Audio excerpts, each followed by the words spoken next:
Hey guys, welcome to the latest episode of Beyond the Tape. Really stoked to bring this episode along to you. The guest for this episode is a killer one. But before we go on to that, let me just do some sponsor plugs and thank the guys for keeping this podcast running. Firstly, thanks to Canyon for keeping this podcast running all year.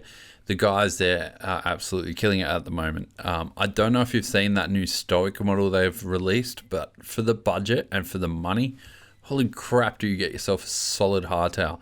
Jump over to their website now and have a look, because that thing is killer. If you want to get the suspension on that thing dialed, make sure you hit up Aaron and the boys at NSDynamics. They do custom tuning. They offer products like Öhlins and DVO, and they'll get those bikes running smooth. So make sure you head over there and hit them up. If you want to get some sweet pedals, some sweet rims and hubs on your bike, hey, it's almost better than the spinners on your car. Head over to Two Up Bike Co, get some Noble rims, lace them up to some Factor hubs, and make sure you have some Factor pedals to get your power through those wheels. They are amazing, amazing products. I have been absolutely stoked on their pedals. FE Sports, those guys are killing it at the moment. Some really, really cool kit. Make sure you head over there and check out their range of Garmin or Wahoo products. Their cycling computers, their power modules, their trainers, their everything. Like, it's killer. So head over to FE Sports and check out their range. I've had a Wahoo computer for a while now, and I've got a Garmin watch. And for both products, I can't fault them. Do everything I need. Tell me how slow I'm going. Tell me how much my heart rate is going up a hill. Because, hey, fat guy hates hills. Speaking of going up hills, Frank Mountain Bike Apparel keeps me comfy on the bike. I've absolutely been loving their jerseys. Super lightweight, breathable, so comfortable. Go over and check out their range. Their pants are coming soon, so I can't wait to get some pants on. People have been complaining of me riding around without any pants on, so can't wait to get them in here. Dirt Surfer, keep all the mud off my face and out of my eyes. 100% recycled and 100% recyclable mud guards. Almost a zero carbon footprint when you get those things. They are amazingly high quality. I have not destroyed one yet, and the custom designs don't bleed, they don't leak, they don't wear away. They're amazing. It is amazing because I keep using the Crush products on them as well. So that Crush stuff will clean up anything. I've actually used some on my car. Like, there's nothing that stuff doesn't clean. So if you want to get anything from those guys, use Beyond the Tape. Check out some have Beyond the Tape 10 or 15%, so you'll get a good discount. Also, don't forget to hit up Fist Handwear. I've been keeping my hands safe for all the crashing I've been doing lately. Love their gloves, so make sure you head over there and get some sweet gloves. Their new Dixon and Fist collab is amazing. They take your flannel game next level, so make sure you're ready for all the chicks sliding into your DMs or all the men sliding into your DMs once you're wearing that hot kit. Anyway, enough dribbling from me. Tom Mallet is on this podcast. He is a dirt jumper, dirt sculptor, and dirt sampler from Eastern Australia. Dude can ride a bike, loves his metal, loves his music. So we had a really long, good chat about everything. So yeah, enjoy the podcast. As usual, grab beer, grab water, grab a wine, grab whatever makes you happy, and we will see you at the end. Tom Mallet, am I saying that right? Yeah. Welcome to the podcast, man. Mallet. Thanks, dude. It's a pleasure being here. I've been a long-time listener, but yet to be on a podcast. Yeah, sick. Well, I didn't know if it was Mallet or Malay or something fancy like that. People spell it Malay all the time, leave a T off the end. So I always pronounce it that way when people write it that way. But it's definitely meant to be Mallet. Sick, I'm not as fancy as people tend to spell it sometimes. I think you could live up to the hype, I reckon. You'd be fine. Cheers, mate. For those who don't know and haven't watched some videos or follow you on Instagram or are out of touch with the mountain bike world, but who are you and what do you kind of do? Well, I'm a mountain bike enthusiast first and foremost, I think. Yep. Mountain biking is pretty much shaped my life. There was a couple of years in there where it wasn't a big part, but like became massive again. And then professionally, I'm a trail builder. Been doing that for about 5 years, and then just dabble with other fun stuff around the way as well. Got into photography a little bit, and yeah, just trying to find cool stuff to do around the the country, all through the States. So, what style of you're a bit more of like a shredder, freestyle freerider. I don't know how to put it, slope stylish, do everything rider. But when you first got into it, what was your kind of what was your focus, or did you just want to ride bikes and do whatever? I started as a racer. I think I I got like a Kona Stinky ages ago, and then I think that was like my first real mountain bike, apart from like an old Apollo.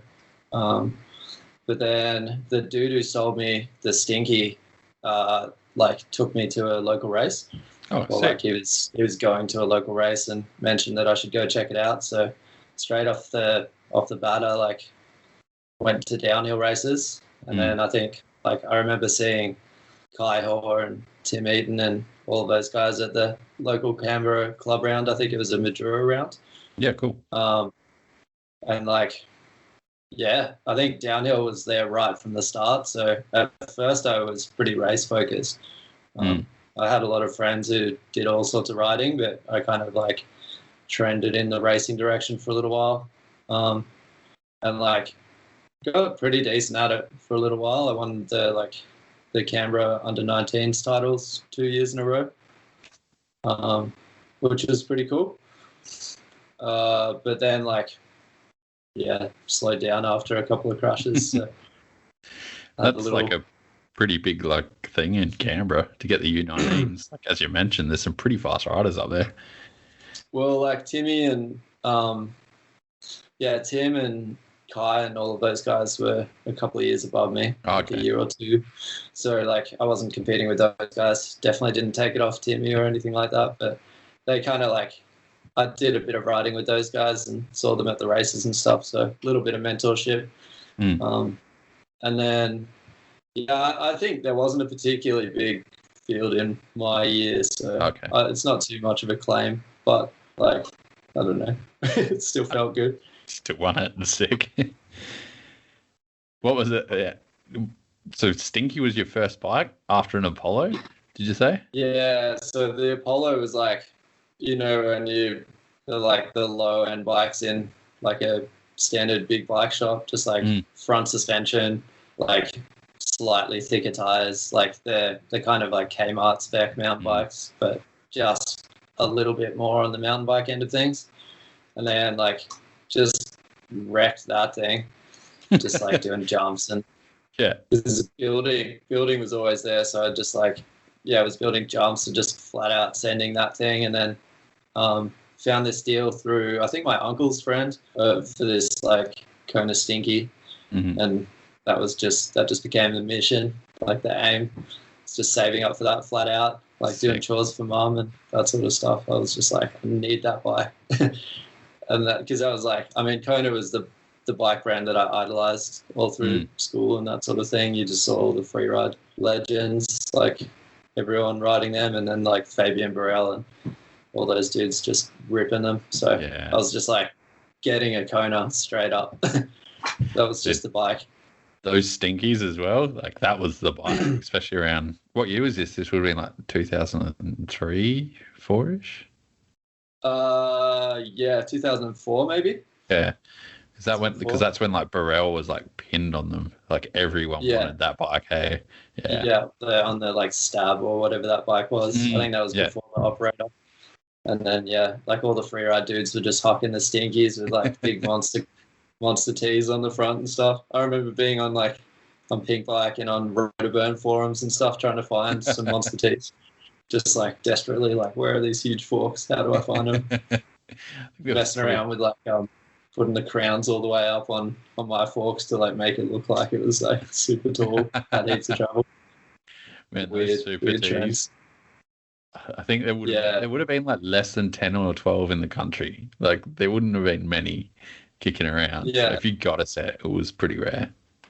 dude, I like saw a pair the other day that was like it was pretty expensive, but I think one day I'll just jump on a sale just because it was like a thing I always wanted to have. It was pretty cool to look at, just pretty ridiculous. Although maybe they'll look normal. Fork tubes are getting real big again. They still look ridiculous. They look like 29er forks or something. This is a bit of a tangent, but we had a guy at a shop I worked at. He had a set on his small demo or small banshee. And when we did the measurements, the bike was almost tall. Yeah, it was taller than it was longer because it was a small 26-inch bike. It was crazy. They look so like photoshopped, like the image has been cropped funny or something now, like all the old bikes. Whereas I remember the first Mondraker I saw when I was in Whistler in like 2008 or something. And that thing looks so long, like a bus. Yeah. But I think that's just like a normal size bike these days. It probably still is short. It's pretty crazy. Pretty small compared. It's normal now to see that style. Yeah, those things were so massive when they first came out, and now it's just standard. Normal. My Bronson's probably that long. Oh, for sure. What how old were you when you got into the racing side of things then? Were you like 17, 18 or? I think my first one was like, must have been like 14, 15 maybe. Yeah. But then like it wasn't like straight into the race schedule. It was just like when I could convince my parents to take me. I was playing a lot of other sports as well. Yeah. And then I don't know, they just fell away. Like not interested in them. Riding bikes was just like, why would I do any of these other sports? I remember like playing soccer. My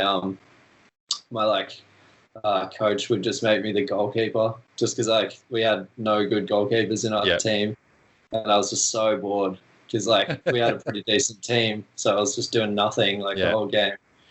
It's just like pretty crap. Played a bit of softball, and then that just like got really scary as soon as people started pitching really hard, and just nothing compared. Nothing was anywhere near as fun. Yeah. So I reckon like those individual sports have been a little bit. It seems like mountain bikers just seem to not get on with those team sports sometimes. Like it's I don't know. It was cool. Like the vibe's cool. There is like, I mean, the social aspect still sits in like racing and all of that sort of thing. Like I think that's a massive part of. Like if I were to get back into racing now, I think that would be the main pull. Like wanting to go and see friends, and there's like so many people just got back into mountain biking, and people are going to races and stuff. It's like it'd be pretty cool to just go hang out with everyone. But I can't enjoy racing that much anymore. I used to love it when I felt good at it, but now I'm just like I don't need to pay money to know how slow I am. What kind of turned you off of the racing? So how long were you at it, and what kind of got you out of it, I guess? Well, I did it like when I got up to under 19s. I did a couple of national rounds. That might have been like, it was a little eye-opening going to like Illenbar. I don't know if you've ever ridden there. Like going to, it's like up in Brizzy, just lots of routes and wet and chaos. And there was a race there that I went to that Kavarik won by 30 seconds or something. Like I watched Sam Hill and everyone like tripoding through all the routes, and then Kavarik came through just like riding like Reese Wilson does at the moment or something like that. Just hovering through all the routes, and then like wall riding this bridge that like people were struggling to get up out of the routes and stuff like that. It was just insane. So that was pretty wild. The level got pretty high, and then I think coming into elite, I didn't do like amazing, but it was still super fun, and I was progressing. But I just had some pretty bad like crashes and broken bones and things. Yeah.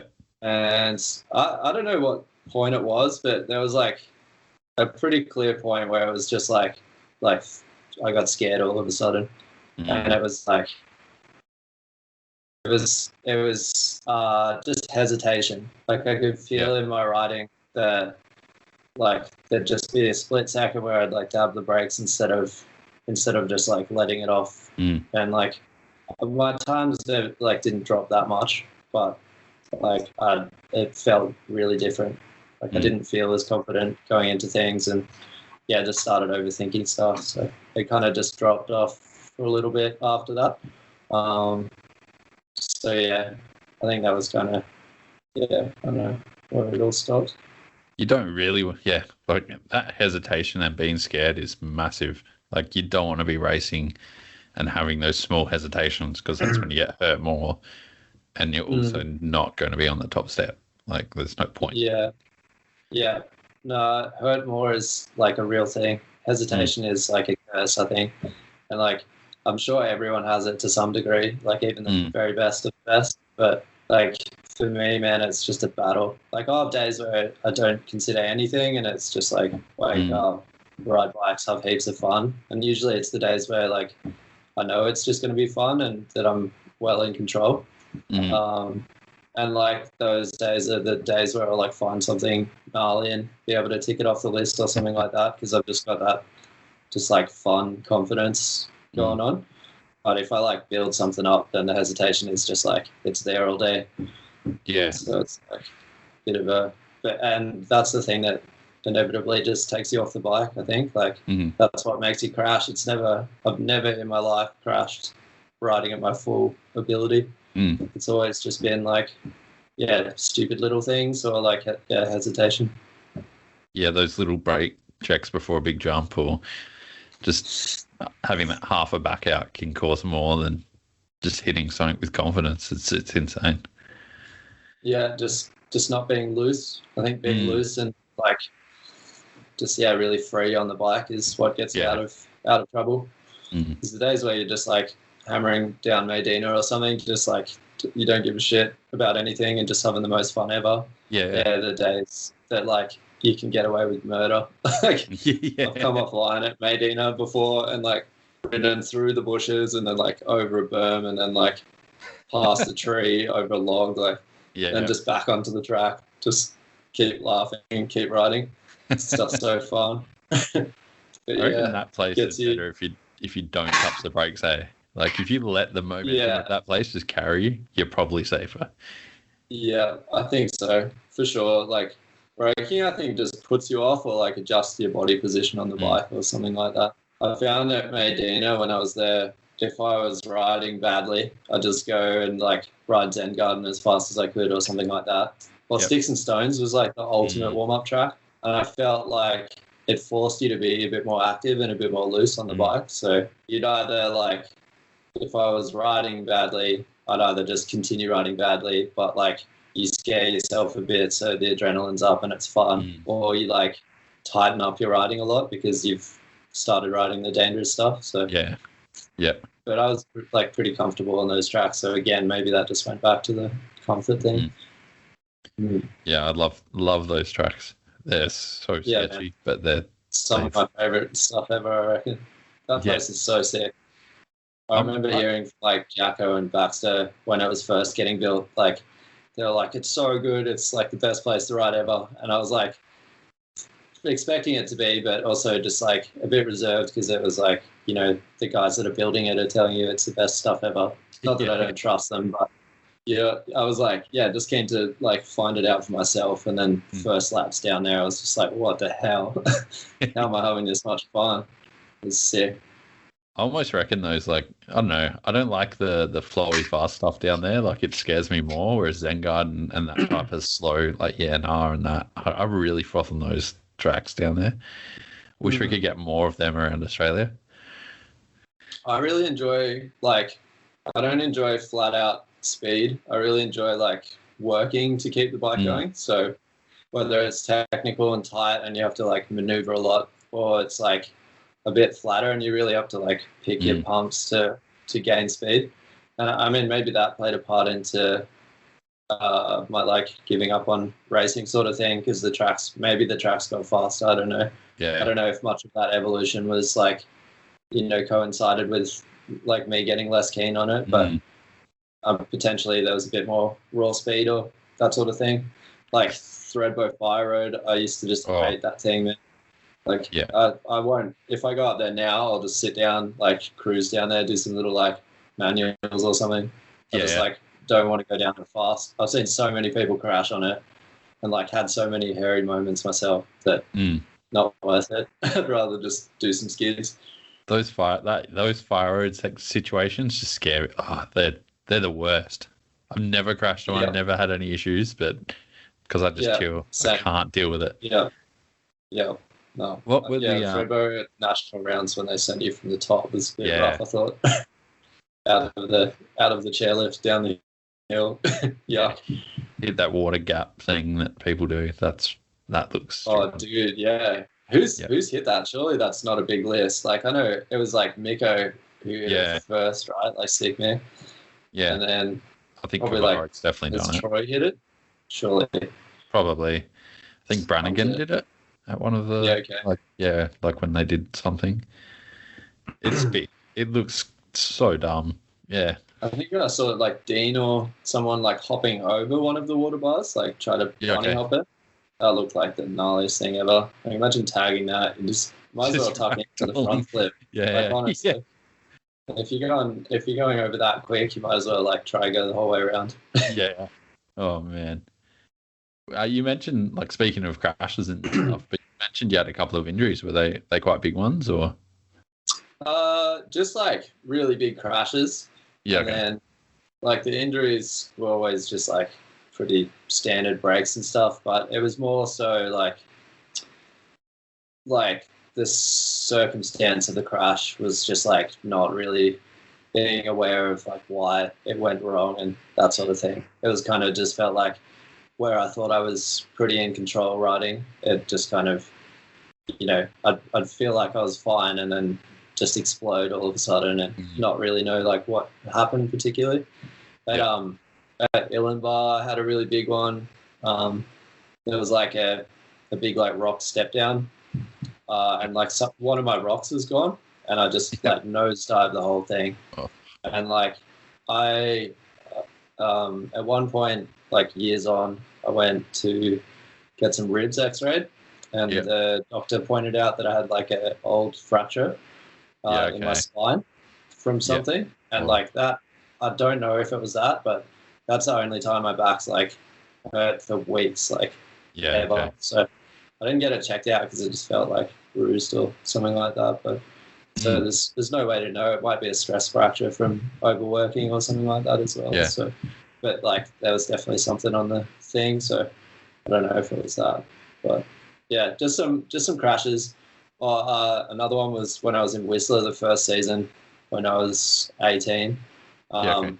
I did that. There's that like on A-line. Have you ridden that? No. There's like, okay. Well, anyway, there's this like famous little drop on A-line, and then you can like pre-jump into the drop.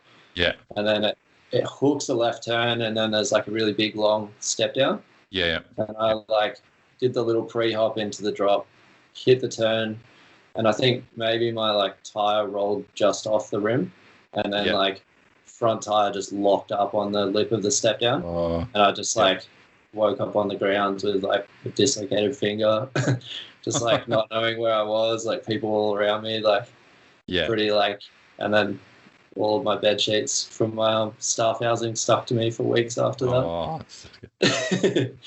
It's pretty like spicy ground over there. You get pretty cut off if you slide down any of those landing ramps. It looks like sandpaper, like really bad sandpaper. Yeah. It's like, just that gritty sort of stuff. There's just plenty of little marbly rocks that cut you up a bit. And those head injuries are enough to scare you, like whenever you wake up and you don't know where you are. Yeah, dude. Yeah, the concussions. It'll be interesting to see what happens later in life. I haven't had too many. I had one at Threadbow where I was out for a little while, and Kai was like he like looked after me on the way home, and I think someone like overcharged me for a drink or something. So he like pranked them by like turning the drink upside down on the table with like a bit of paper on it. So when you pick it up, it would like spill everywhere. I don't know why that's like the thing I remember from that, but I don't have any other memories coming home from that event. Yeah. But yeah, like a couple of little head knocks and stuff, just enough to make me hesitant. And then like, I think a lot of people at a high level probably get it as well. Like if you're doing really well and then you drop off a bit, like just not progressing is really disappointing. Yeah. I think. And potentially I like went in a direction that was more focused on doing well instead of having fun. So yeah, I mean, I was like hopeful that it would go somewhere with the racing, but I don't know how realistic it ever was, you know, like I don't think I ever had that much of a shot looking at how fast everyone is, but and then like having David McMillan come up behind me and stuff. Pretty wild. There's like a sports scholarship thing for cycling in the ACT. Yeah, okay. And I was in that for a little while. Yeah, and cool. I think when I went to Whistler for a season, Dave got my spot, I'm pretty sure. Okay.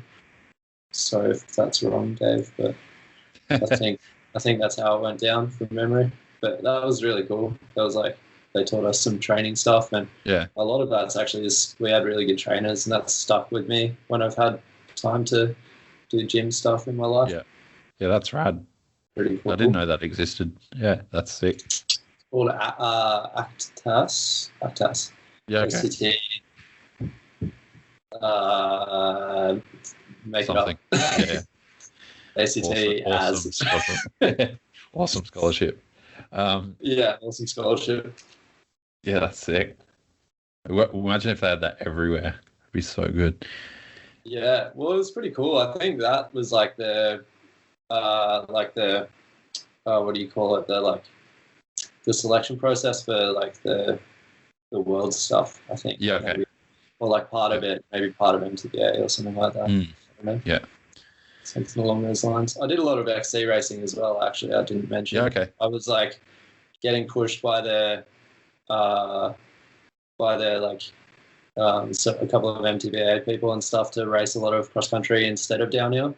Yeah. Okay. I think I've never clipped in my life, but like I used to go pretty fast on the XC bike.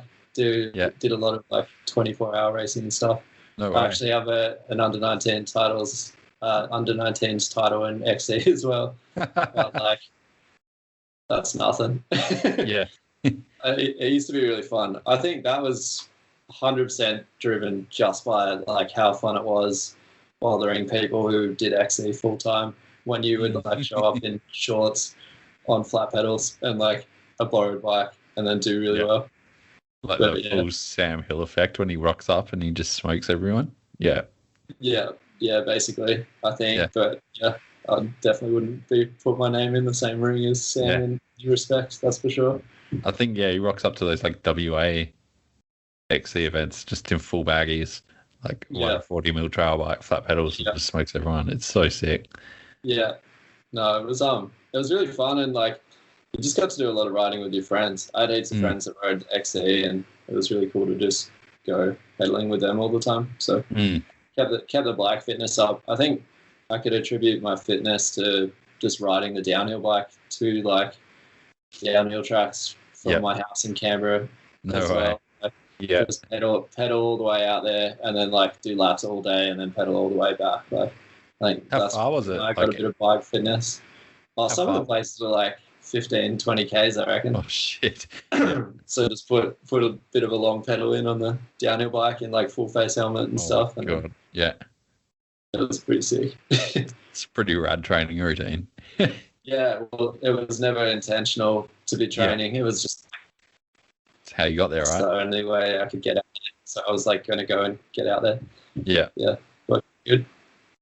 And did you kind of turn to trail building like straight after, or like after you stopped racing, or what was your kind of progression? Well, so professional trail building was almost an accident, but trail building has been there from the beginning, like straight up. I think when I was like 12, I used to dig some jumps up behind Mum's house. Maybe like 11. I know my dad built me a jump when I was like 9, and that was just like a little dirt wedge thing. That was pretty funny, but kind of maybe that was what made me realize that you could just like put a shovel into the ground and then like jump back, which when I think about it to this day is still the most amazing concept ever. Like you can just turn dirt into fun so easily. I mean, it's physically demanding, but like that process is rewarding in itself. And then, you can just build jumps. It's pretty cool. Yeah. You don't need to pay money or anything. Like I've never even thought of it like that. It's so funny. Like sometimes I'll just like when I was actually properly digging trails in Canberra, it was like some days you just sit out there and just be like, what the hell? Like this was just ground before, and now it's like now you can go like, like 15 feet in the air off dirt that you made. Like sick. It's real sick. I think when I was really young, we started digging really crappy, like typical kids jumps, that are just everywhere, which to this day is so sick to find. Like I love finding stuff. And then like some big kids would have found our jumps, like some BMX kids or something, and then like would have opened our minds to like them being bigger and that sort of thing. And then we got influenced, obviously, like coinciding with the Kona stuff. There was like all the North Shore stuff. So me and my friend Anthony Rogers used to, and like a couple of other people, Sean McLean, Tom Robbins, we used to like go and steal pallets from wherever we could, and then like hack them up with hand saws and just make like sketchy bridges. We had this spot up near my mum's old house that was just like there was like bridges in trees and all sorts of sketchy stuff. So sick. My granddad's an engineer and a physicist, and he used to just like froth it. He used to just be like, "This is so sick that you guys are making these structures." So that was funny as. So it's always been there, and the spots have always changed. And then I think as like my writing evolved, like the building got a bit more serious, and then they've just like grown together over the years. So you've been like with dirt up for the whole time for your professional career then? Yeah.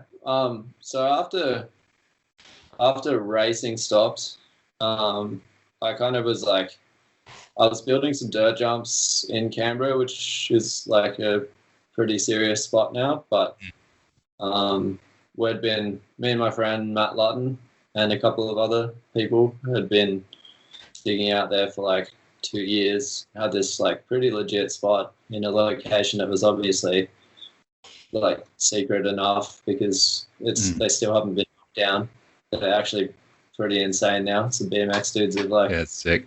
Just made it their own, and like damn, the work that they've done out there is like world class. It's sick. But yeah, so I was like came off racing. I was building jumps, and then like a couple of my injuries, like I had I think I tore my like ACL just slightly, but it wasn't all the way. So it was like not a surgery thing. It was just like, the doctor who just doesn't give a shit is just like, don't ride for a while. Yeah. And like, that's all I do.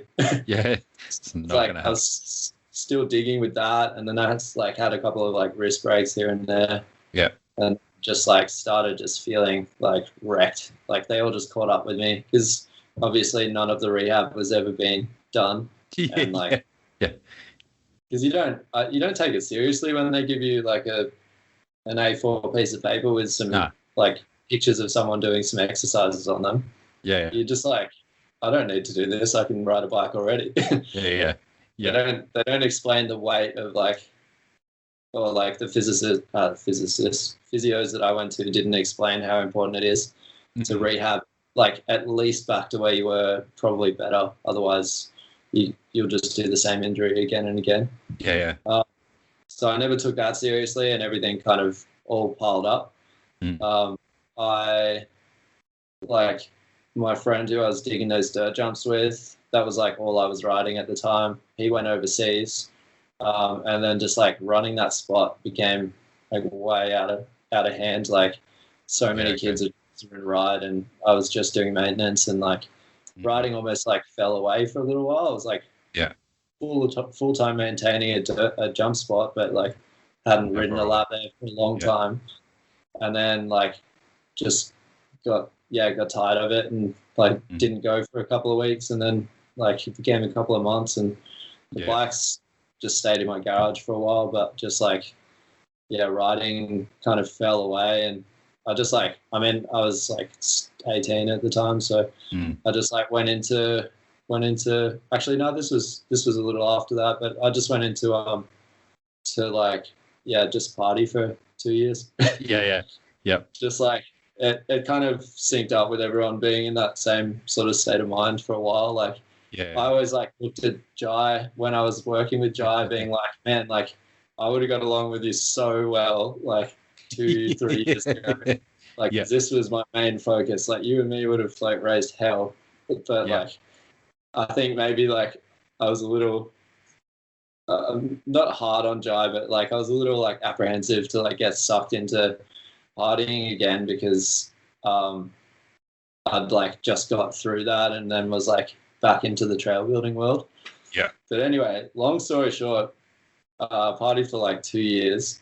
And then got like just something was missing, so I was just like, oh, it's bikes. Like opened up my shed, got 2 bikes in there like ready to go. A hardtail, like my old downer bike, which was pretty sick, an old Turner DHR. Oh, sick.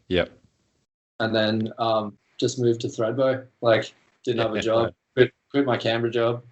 Just was like, nah, bored. Sick of partying. Sick of all of it, really. Just like everything was a bit monotonous. So just moved to Threadbow with the aim of just riding bikes. And like I forgot how to ride them completely. But there was this point where I like jumped on my hardtail and went for a ride, and I like sucked. But it was kind of like funny that I sucked, and like it was fun again. Just like flick of a switch. It was just like, this is heaps fun. Like I just enjoyed it again. I didn't expect myself to do anything in particular. It was just like psyched on being back on a bike. But at Threadbow, oh, sorry, go on. Do you think like you're ever chasing like that adrenaline and stuff from riding by partying more, or is it? Probably, yeah. Like maybe just a little bit lost, or it might have just been that sort of time. There was I got really into like drum and bass and like dubstep and stuff. And there was this like dingy, crappy club in Canberra that was like opened up by a bunch of DJs, and like made friends with all those people, and all my friends are into the same sort of music. So just like that, we had some enormous acts come through there. Like all the like Chinese laundry gigs would also like do a gig there. So it's just like little dirty like chalkboard paint wall like room where like the bathrooms were missing doors on them and like that sort of stuff. It's like massive acts, and like the dance floor would like actually bounce, like physically bounce. That's so good. Crazy. So yeah, it might have been like a mixture of things, but for sure there was just like a gap where all of my time previously went to digging, and all of that time was like free to go to something else. So that's probably where I funneled my interests, or like adrenaline or whatever. But it was good. Like had a fun time. I reckon I probably got it out of my system. Like not partying, but just like I don't know, like needing to go all night and that sort of stuff. Like you know, like I it's nothing that's like beneficial for you really in the long run, but like it was cool to just get it over and done with. Just have a solid block of time to have fun in. Get it done. Yeah. And then like met heaps of sick people and did heaps of cool stuff. So it's pretty funny. It is a good time of life when you're in that kind of party zone, for sure.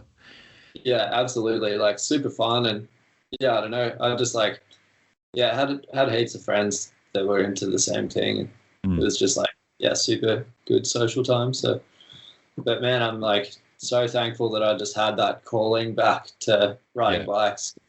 Some of the people that I was like partying with are just like standard people these days, and then some of them are like moved into a different realm of life that's like potentially not quite as healthy. So Yep. Yeah. But then you're still shredding bikes and having fun that way. We're definitely having fun. Yeah. Well, not trying to shred, trying to have fun. Having fun's the goal, man. Like 100%. And like, yeah, I know like the days where I don't feel like doing something, like I don't have any pressure on myself to do things anymore, apart from like wanting to do it. So that's like the only factor. Like people can, like give me shit for not sending a jump on a certain day, but it just bounces off me. It's like, oh, I can do this. I know I can, but I don't want to today. Like maybe I'll do it another day, sort of thing. And then other days I'm like, what else can I hit? Like, let's go. So yeah, it's pretty cool. So when you're at Threadbow and relearning how to ride your bike, badly, like not doing a good job at it, that's for sure. Is that when you started getting like? Is that when you started the trail building kind of thing, or how'd that kind of progress? Do you know Ryan Dawson? I know the name. Don't know him. He's a dude who lives in. Or you went all robotic for 1 second there. Yeah. It was like the remix of you. Way back, I think. Yeah. Oh yeah, we'll just persist anyway. Ryan Dawson, who's like local legend, used to be a weapon BMXer, but now is just weapon at being a dad of two and like still sends it so hard. He's like missing ribs over his heart from doing like a flagpole stand on a flagpole at like full height and like falling off and getting hooked by the God, hook that the rope ties to, and like anyway, he just sends so hard. Got a chest plate on. I met him through a mutual friend at Threadbow who I was living with, and like tried to go riding with him a bunch of times, and like he's a real nice, encouraging dude. So like he was probably just like little said that this dude can ride a bike, and now he's just like not very good at riding bikes. But at the same time, he was just like cheering me on and stuff. And then we dug some dirt jumps in Jindabyne together. Yeah, it's like crappy little spot. And he like kind of realized that I was into building, and then he knew Jai, so he like talked to Jai, and then Jai talked to, I guess, like Frenchie or Jono, who was managing Threadbow at the time. Yeah. And then, I got the job. And it was like, this is a thing? Like, I could be paid to build trails? What the hell? It was like, for me, it was just absolutely mind-blowing. I was like so excited about hearing back from them. And then got offered the job, and I like misread on my contract like what the pay was, and then like I thought it was $10 an hour less than what it was, but I was like so hyped about it, like just getting paid. Sorry, like Frenchie, you probably could have got me a lot cheaper if you ever listened to this. But like I'm not gonna go backwards now, sorry mate. But yeah man, like I would have done it for nothing almost. If they gave me a house I would have done it.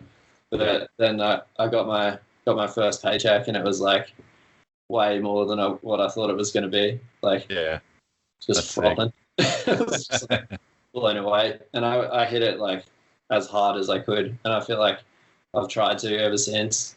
Just like went in swinging, like the only job I've ever started where it felt like I knew what I was doing right from the get go. Yeah. Obviously, heaps of like adjustments to make in terms of sustainability is like the main thing that you learn about when you get into professional trail building.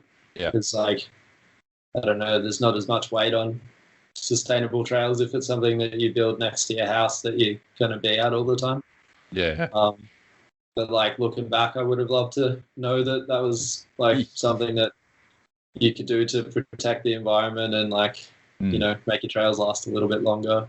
Obviously, some things happen over time because you like monitor your trails that you build, and then, like when you dig dirt jumps, it's devastating if you like forget to drain something, and then like it's just a big mud pit that will never ever drain. So like you learn all that stuff, but there was a lot of like tweaks and stuff on that, but like shapes and things that was just all in my head. So it was like the sickest job ever to start, and like I still can't believe it's a thing. It's sick. And you've been on. You mentioned like you beat before we started, but you've been on a few jobs like in Northern Territory, Medina, and then Bear Creek, and a few others. Yep, like Hardboard, Narang, the like Commonwealth Games track, Hamilton Islands. We did a trail in China, which is pretty wild, and then like stacks. A bike park in Footscray in Melbourne, which was okay. That's sick. Yeah, just a little one, but did some places, that's for sure. Where's the favourite place you've got to dig? Well, there's so many elements to it that it's like judged on a lot of different things. So there's been some places where I've been that have like when we were in Narang, we had all those like, I don't know if it's tropical, but all the like northern national parks to go and explore. So just mind-blowing waterfalls, and like Remy took me to Remy Morton took me to a bunch of like secret spots up there, and did some like good-sized waterfall jumps with him. And so like there's a nature thing where it's just like, I mean, every now and then I just have to go and get lost out somewhere. And like I think Narang was really good for like waterfalls and things. Everywhere in Australia is pretty good for some sort of nature escape. Hamilton Island was really cool. The resort half of Hamilton Island is a bit gross. Like it's just a bit plastic, a little bit fake. Like I think the beach in the front of the resort is artificial and just feels a bit funny. But then the back half of the island that we were building the trail around, that like the people who live there don't know it exists. But there was like herds of sea turtles and like just all this amazing wildlife, like dolphins, beautiful like islands out the back. It was just like paradise out there. Saw some of the best sunsets I've ever seen. Like that place was pretty fantastic. Riding was Medina, like hands down. Even though I just did a winter there, so we had a lot of rain. I needed like 7 pairs of shoes there, I reckon, per day. It's brutal. Man, I was like, plastic bagging my feet every day, and just got sick of putting on wet riding clothes, but it just became reality. But like, it's not always like that, and like when it's not, it's just like hands down the sickest riding ever. So that was like big on the riding aspect, and then like work, I enjoyed being challenged and like obviously making cool shapes and stuff. So my least favorite and favorite job has been Bear Creek, I think, just because like for favorite, it's like I can't believe I got to like work on something like that was so massive, and then like to pull it off and finish that project was like monstrous, and I'm super proud of it. But it was also easily my least favorite project. Just like building there was just like, it was chaos, absolute chaos. It was a mission. How so? Dude, from start to finish, it was just monstrous. Like the client was super psyched on. I think I'm a firm believer in like with new clients, like get in the good books and stay in the good books, because I think first impressions really are everything, and our clients often don't understand what we're doing half the time. So like, it'll be like a council or something like that who's familiar with mountain biking, but they don't know the build process or anything like that. So my strategy is if I get there and just go all in right from the start and like be as dialed as I can with my like workflow and all of that sort of stuff, and make sure there's no little slip ups and that sort of stuff straight off the bat, then the client relaxes, and then there's just a trust like thing going on the whole time. They know that at every step of the way we'll make the best decision to like make the bike like the project as good as possible. So I'm like pretty massive on doing that. And obviously Bear Creek, we were just hyped up, ready to go. Like, dude, we got to build big jumps. It's like, I know. That's the thing. Like that's what everyone thinks trail building is all the time, even though all of the like there's no big jumps in Australia really, like not that many, but people seem to come into trail building, like a lot of new people come in and think that that's all we're doing, but it's like, where are all these jumps that we're building full time all the time, you know? But anyway, we went in like all guns blazing, and the client was super stoked on that straight up, and they wanted to go all in as well. So they saw that the partnership had potential to be sick, like we could actually do this thing properly. So at every point where the bike park got to a point where it was like we could, you know, go down this avenue from here and finish things up and sort of get it done early, or we could like add a bit more budget, like get a bunch more rocks or something, like get some massive boulders and then like build everything up way bigger, and then like, you know, go a harder route but have a better end result. And they like pretty much took the harder, bigger route every time. Like the pump track wasn't in the original scope of works, and there's heaps of things that just got added along the way. And on top of all of that, excuse me, there was just heaps of other projects going on, like the road through the middle of the park. They upgraded a couple of times. They had to replace one of the power lines running over the top. So we just had this like up in the air flexible date that these guys were going to come in and supposedly like change the power lines with helicopter stuff.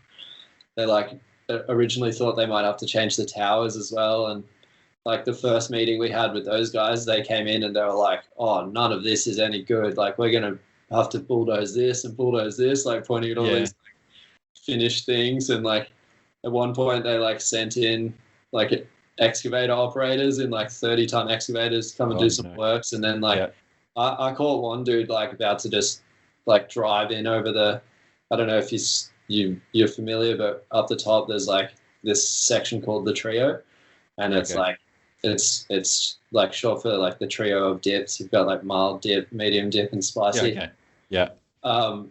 And like we had that finished and that was running for ages, and I just like somehow out of the corner of my eye like got on the radio and caught this excavator operator just about to like plow in over them on the 30-ton excavator. And I was just like, where are you going? And like, yeah, dude, it was chaos. At one point I was running like 3 massive projects, like fencing, the power lines, the roadworks, so maybe 4, and then the bike park as well as like bike park. So it was huge. It sucked the whole way through it, but like the reward is like massive. So the hype around the place was like huge. Like I couldn't believe that there were jumps that big getting built in a council-owned piece of land in Australia. I know. Well, the opportunity lay in that it was being given to council once it was finished, and the waste management like corporation was funding it. And they were going to hand it over like for maintenance and stuff to council. So council came in to approve things along the way, but they weren't there for the majority of the construction, and like I think they were pretty lost when they showed up. Like they didn't know what jumps were, or like maybe they knew what jumps were but didn't realize that like you were meant to jump from like here to there, and like just kind of we're a little bit lost, and like sometimes they'd only come in and just look in from the top and lead. So it kind of like snuck it in under the radar. But yeah, cool. Like hats off to like Will from Whamsy and like Frenchie and Jason for just like, you know, wanting to go big, and Trail Care as well. Like everyone the whole way maintained like this is an opportunity to build something really big and really progressive. So let's just like go hard at it. Yeah. So that's cool. So sick to see, like fully done and built up. It's like Australia's own boneyard, really. Like it's not as big, but it is pretty like that similar freestyle-y jump park.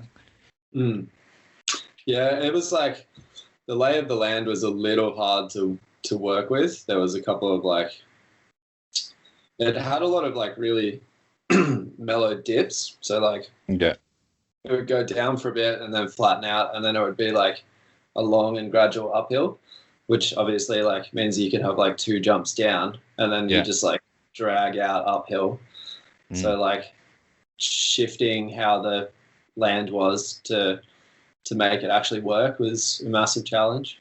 Yeah. And like in hindsight, I don't think there's much that we could have done any different. Like the pro line stuff down the bottom, man, if anyone reckons they could have it, they could build bigger jumps down there. Like I'd love to see it. Like, but not as a challenge, but like, dude, me and Darcy Coots was like managing that zone for me, and like me and him just spent so many afternoons down there just like talking about how to stretch it out, and like we were told we could build as big a jumps as we possibly could. So like, obviously they were going to be as big as they could, but and we built like massive rock walls on the side of cliffs to like retain big landings and all that sort of stuff. So like that was such a mission trying to get that stuff in there. And yeah, it was crazy. They look big. Like I think I saw Matt Holmes put up a video of him hitting him the other day, and he was stretching to make it. Like, and he's a good rider. Like, yeah, there's some big stuff down there. It is like it's a little flat. It kind of like it was just another big dish. Like after there's that massive like over 90-degree hip, which is a jump of the Assassin. You like step down the hill and then it like cruises into a massive step up at the end. And the point of that was to get as high up the hill as you could. So when you came back down into another really flat grade, you could like get as much fall as possible. And we had like 30-ton like Moxie mining dump trucks dumping dirt up that end of the bike park for like weeks. Right. So much work. And like they'd just dump out like a long line and then you'd have to like pull it all up in the excavator. And dude, it was insane. Trying to work out where the like original ground level out there is pretty funny. It's kind of like you'd be standing on the landing of a jump and you'd be like, I think it's all the way like over there. I left a couple of like little trees and stakes and stuff in as reference points just so I knew where it all was. And that's so good. From when we started to when we finished, it's different shapes hill for sure. It seems like that place, I haven't been there yet. I'm hoping to get there within a month, but it seems like there's a lot of avenues for progress. Yeah, I think that was the massive the focus of the place. Like I think there's no point building all the big stuff if you can't get there, you know? Yeah. You need to basically start rolling over mounds and then like picking your wheels up on tabletops and then like slowly progressing. So the theme was progression, and I think the strategy, Simon and Jason, their ideas off the start was to like build the bigger stuff and build backwards so you could build all the steps in between. Just kind of like I mean, you could have done it either way, I suppose, but it was kind of just like, I think there's like 4 steps of progression through the bike park. So like blue, black, double black, pro line. And then at every step we wanted it to be like even intervals. And like, so if you get to the bottom of a blue line, maybe the last jump is like, you know, nearly black jump sized, and then you get to the top of the hill again, and then the first jump on the black line is approachable. And then we also made a point of like starting with tabletops and then like slowly separating the jumps in a safe manner as well. So like we had tabletops and then you'd have tabletops with like the landing picked up, so like slight step ups, and then you kind of like make sort of just like very gentle humps or like lip and landing separation, and then go to full gaps, because I think it's pretty important if you get into pro line stuff, like even if it's tabletops, you don't want to land halfway like on anything. You don't want to roll off the next jump if you've landed halfway on the one before. And like there's something in making people get to a point where they can like predict exactly how far they have to go and be within the price range, and that's like why you put a big case pad on a jump. But like, to be honest, the tabletop at that size is just pointless. Like, it's a big waste of dirt, really. Like, if your first attempt at a pro line jump is like land halfway or land just past the lip, like probably just go back to the start and start working your way up through the progression. I think that being said, though, in hindsight, the pro line stuff maybe didn't need to be like as hard. I think it was I think the thing is, like, all the jumps, if you have the speed, are easy, and like there's reset points where you have to start again and pedal a little bit at the next one. But any jumps in succession, it's just like regulated, so no braking, no pedaling, nothing like that. So if you hit a jump and there's another jump, you'll make that jump as long as you make the first jump clean, as long as you haven't like squashed the first one and like are going too fast or whatever. So it's all fairly self-explanatory based off like how confident you are to trust that, I suppose.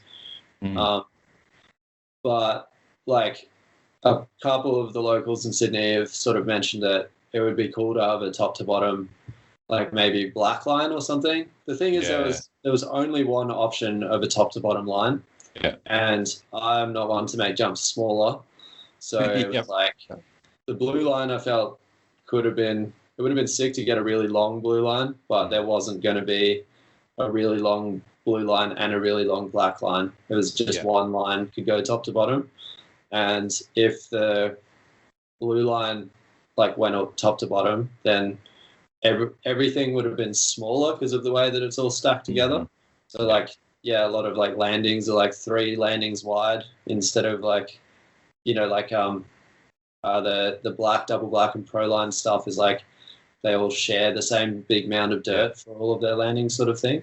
But if it was all just blue size, then it's kind of like the spacing for drainage and that sort of stuff, kind of hard to explain, but it didn't work out that they could be more than one. So that would kind of limit the entire place, I suppose.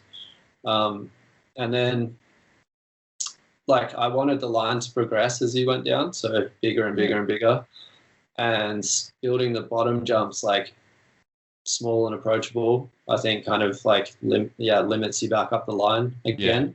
Because how the hill falls, sort of thing. So I think like for sure it would be cool to see more people get through that line, but I feel like it's just at the moment most likely just like a mental block in Australia, sort of thing. Like I don't believe that those jumps are that hard. It's just there's not that much stuff like that you can practice, I think. Well, I have a theory. I haven't hit that many big jumps. It's been a long time since I've hit big jumps, but bigger jumps are easier than little jumps. Like here in Adelaide, we have this weird kind of belief. I don't know what it is, but I don't know many jumps on trails here that are more than maybe a wheel, like tall.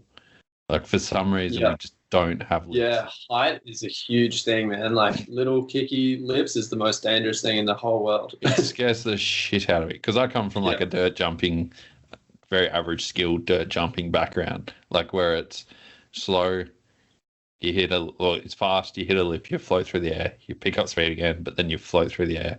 You got heaps of time to think on a lip, heaps of time to think in the air, and then on these fast, flat-out tracks, we have a 2-foot high kicker to nothing, and you just get fucked. Yeah, all you can do is brace for those little jumps. There's Whereas, no flow in the transition. It's just no, like slap into the lip sort of thing. whereas those big transitions, like you've got, feels like minutes to think, like Yeah, you going up that, and you got time to prepare. Like I almost think it's easier and safer. yeah, I mean, I totally agree. And it's a contextual thing. Like a lot of the blue jumps, I think, at Bear Creek are still like 6, 7 foot tall. Like Yeah. still pretty big jumps. But if you put them like at the bottom of the hill at Threadbow, you'd be like, oh, that's a decent sized jump. But if you Mm. put them in Bear Creek on the blue line, they're like pretty approachable and not Yeah. not particularly like difficult in any way. You kind of just like, oh, there's a few in a row. I'll hit this one and I can do the next one, sort of thing. Like flows pretty easily. So for sure, bigger jumps are easier. And then like, man, some of the black jumps and like that sort of stuff, they're like 12 foot plus lips, and like Yeah. you just got all day to think about it when you're riding Yeah. up them. There's no like over the top compression. You're not like squashed onto your bike. You don't like come off the top before you balance yourself. You all just kind of like, they just scoop you up gently. It's like, Yeah. I think there's accidents because there's always going to be when people ride above their level. But if anyone thought that that place was not going to have any crashes, Yeah. Yeah. they're probably local council. Well, it's like if you think about it, a bike they're now hitting like 1.2 meters tall, which is like I'm 1.8. So you're looking at least 4 foot, so that your back wheel and front wheel could be on the lip at the same time. Anything short of that, you start to get bucked. Like it just feels weird. Yeah, if your front wheel leaves the lip while your back wheel's still compressing or like compressed, that's bad. It's a bad time. But yeah, big jumps and safe jumps. Jumping skills. Like real bad jumping skills. Yeah, well, you just like you lock up, right? You stiffen up. It goes back to that hesitation stuff. Like if you're not like, I guess if you're hesitating on big jumps, that's when they're dangerous. Not because big jumps are dangerous, but then like if you learn to just brace on every single jump that you hit, because all you hit is little jumps, then you're not ever going to learn to like be playful with, like longer lips that you can be a bit more active on. Yeah. So you like, have issues once you move up, I think. So. And as like a trail builder, this is one thing I've kind of noticed in Australia as well, but green trails and blue trails is super popular because they bring people into the sport. Mm-hmm. And then we seem to get stuck with blue trails. Like there is, and what is a blue trail to some people is mind blowing how they consider it a blue trail. But yeah, they're like a black tech jumps trail sort of thing. Or they're the complete opposite. They're like blue. Super safe. It's a footpath. Yeah. Yeah. And it's considered blue. But do you think there's some progression lacking in trails, like for downhill and for everything in Australia? Like it seems to go blue, double lack. Like there's no. Yeah, no, for sure. It really does. And that's, I think, because the people who have got a little taste of like Whistler or, have somehow progressed because they've built their own jumps. They're not going to, if you're building your own like illegal jumps or something like that, you're going to go to the absolute maximum of your ability. And like people that tend to build jumps, like when they get a chance to, are more likely to build, like harder, difficult things that challenge them. Like I can certainly speak for myself in saying that I'm not going to spend like weekends on a tabletop. Like if I'm going to build a jump, it's going to be like wherever I can find the biggest one that I can build with the like minimal amount of effort. And that's and like minimal effort, like instant gratification sort of stuff is where you get like the sketchiness from as well, like short lips and like really long gaps and like really harsh landings without case pads and that sort of stuff.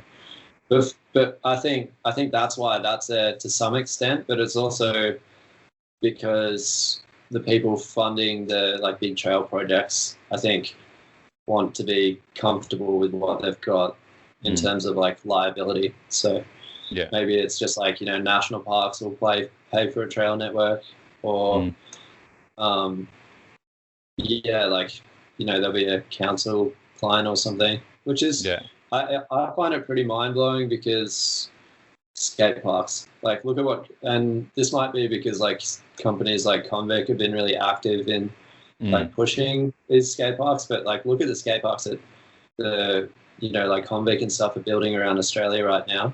You've got like little 4 foot, 3 foot like street section, and then like mega bowl, like Batto Bowl and like Central Coast is like 14 foot or something. Like feels like you get swallowed alive when you ride that thing. Yeah, it's like I think it's over 12. I think it's like 13 or 14 foot, but that thing's terrifying. And like they build them, but they don't build like big jumps at jump networks, like mountain bike trail networks. They're just like draw the line somewhere. So I don't know. I think it's certainly feeling like as a consumer more than a trail. Oh no, on both sides. Like, there's most of what we build is like green and blue trails for sure. And like when they're blue trails, they're like blue trails carved through like a steep side slope, so you can't even build like anything particularly technical or challenging. It's kind of like benching trail into a steep like hill is just like you turn the hill into a flat ground, like bench it out, and then it's kind of like like the Tony Hawk Pro Skater games where like you used to design a skate park. Someone made this analogy the other day. You used to just like select a ramp and then like move it around on the floor and like place it wherever. It's kind of like that. You can only just like select a couple of features. Like if you have a rock, you can like put rock on trail. Like if you want to build a jump, you can like put a jump on the bench, but it's still just like a bench. It's very like two-dimensional almost. Just like weird lineal stuff. You can't go with the lay of the land as much because the hill is insanely steep. So I think it's like, trail design partially, so you have to be pretty clever with that to be able to actually get something through. And then like, I just think the focus definitely, the people paying for the jobs maybe just need to like hire some more consultancy or something. I think that happens. Like we get hired at Dirt Art to like design trail networks and stuff, and those are the trail networks that you could see that are going to make a bit more sense to the land. So big tangent there, but no, like it makes sense. Dude, for sure there's a gap. I think it's partially like who's paying for it. A majority thing, obviously. I think going back to Bear Creek, that's the other reason that we actually built a pro line. It's because like you could never build a blue jump park there and then later on have the community go, let's build a pro line, and then have enough people to like get the ball rolling to build a pro line. Whereas if you kind of go all out and build a pro line straight up, everyone in the community is going to be like, those jumps are way too big. Let's build a blue line. So you'll get the blue line on top of the pro line. So it was kind of like almost an order thing, because they were talking about doing stage 2 of that place, which is like, as far as I know, still something that will probably happen. And well, like fingers crossed anyway. But that was something that was discussed the whole time, because Bear Creek had to be like cut down a lot to get it across the line initially. So although the scale of that project was massive, that was like a small fraction of what they have the land for out there. So like there's a lot more to come if they go that way. So if it keeps being used responsibly and if maintenance stays up, then hopefully it just keeps growing. But right. I think for sure there's a separation between Blue Trail and like ultra skids, double black, pro line jumps. But that's just because like who's building them, No one. Like, It's a bit of a shame. I've thought about like if I ever get the chance to like build my own stuff somewhere, or like build another line, like maybe just toning it back. I know like a lot of dirt jump spots, they'll have like ultra skids jumps, because all that like you literally like working your fingers to the bone building dirt jumps, like it's not. And then like you don't want to put all that effort into building something for a bunch of kids to ride. But then it kind of turns around to like people get these spots that are so gnarly that there's no warm up. So like the locals can ride them, but they'll have their friends come and ride, and they're just like, nah, Yeah, I can't. I don't want to do the first jump, let alone the last jump. So like warm up spots and like easier stuff, it massively serves a purpose. And there's a huge gap that needs to be bridged in terms of jumps. That's the main thing. Can you imagine just rocking up to like Jimmy Pratt's house or Jimmy Pratt's spot in England for the first time and trying to drop in there? Doesn't he have like a massive flow track or something that you could Maybe. Run laps of it and then drop into the line almost. So like again, like you're getting used to it. Those spots like the massive OG dirt jump spots still put in the easy stuff because the progression is important. You want people to do the thing that you do and like keep that alive. Like you got to get them there, sort of thing. So yeah, sick. Throughout like that whole time that you've been building and traveling around and stuff, have you been taking photos like that whole time as well, or how long's that been like a part of your life? Because I noticed you like to take a good photo or two. Yeah, I've definitely got into it. Thanks for that. Yeah, like, dude, when I started this job, like, we started in Threadbow, and that was like really beautiful up the top of the hill in the morning. So when everyone like snaps a little iPhone clip and that sort of thing. But I've always like been super psyched on how many like cool bugs and like reptiles and stuff you like wake up while you're building trail and that sort of stuff.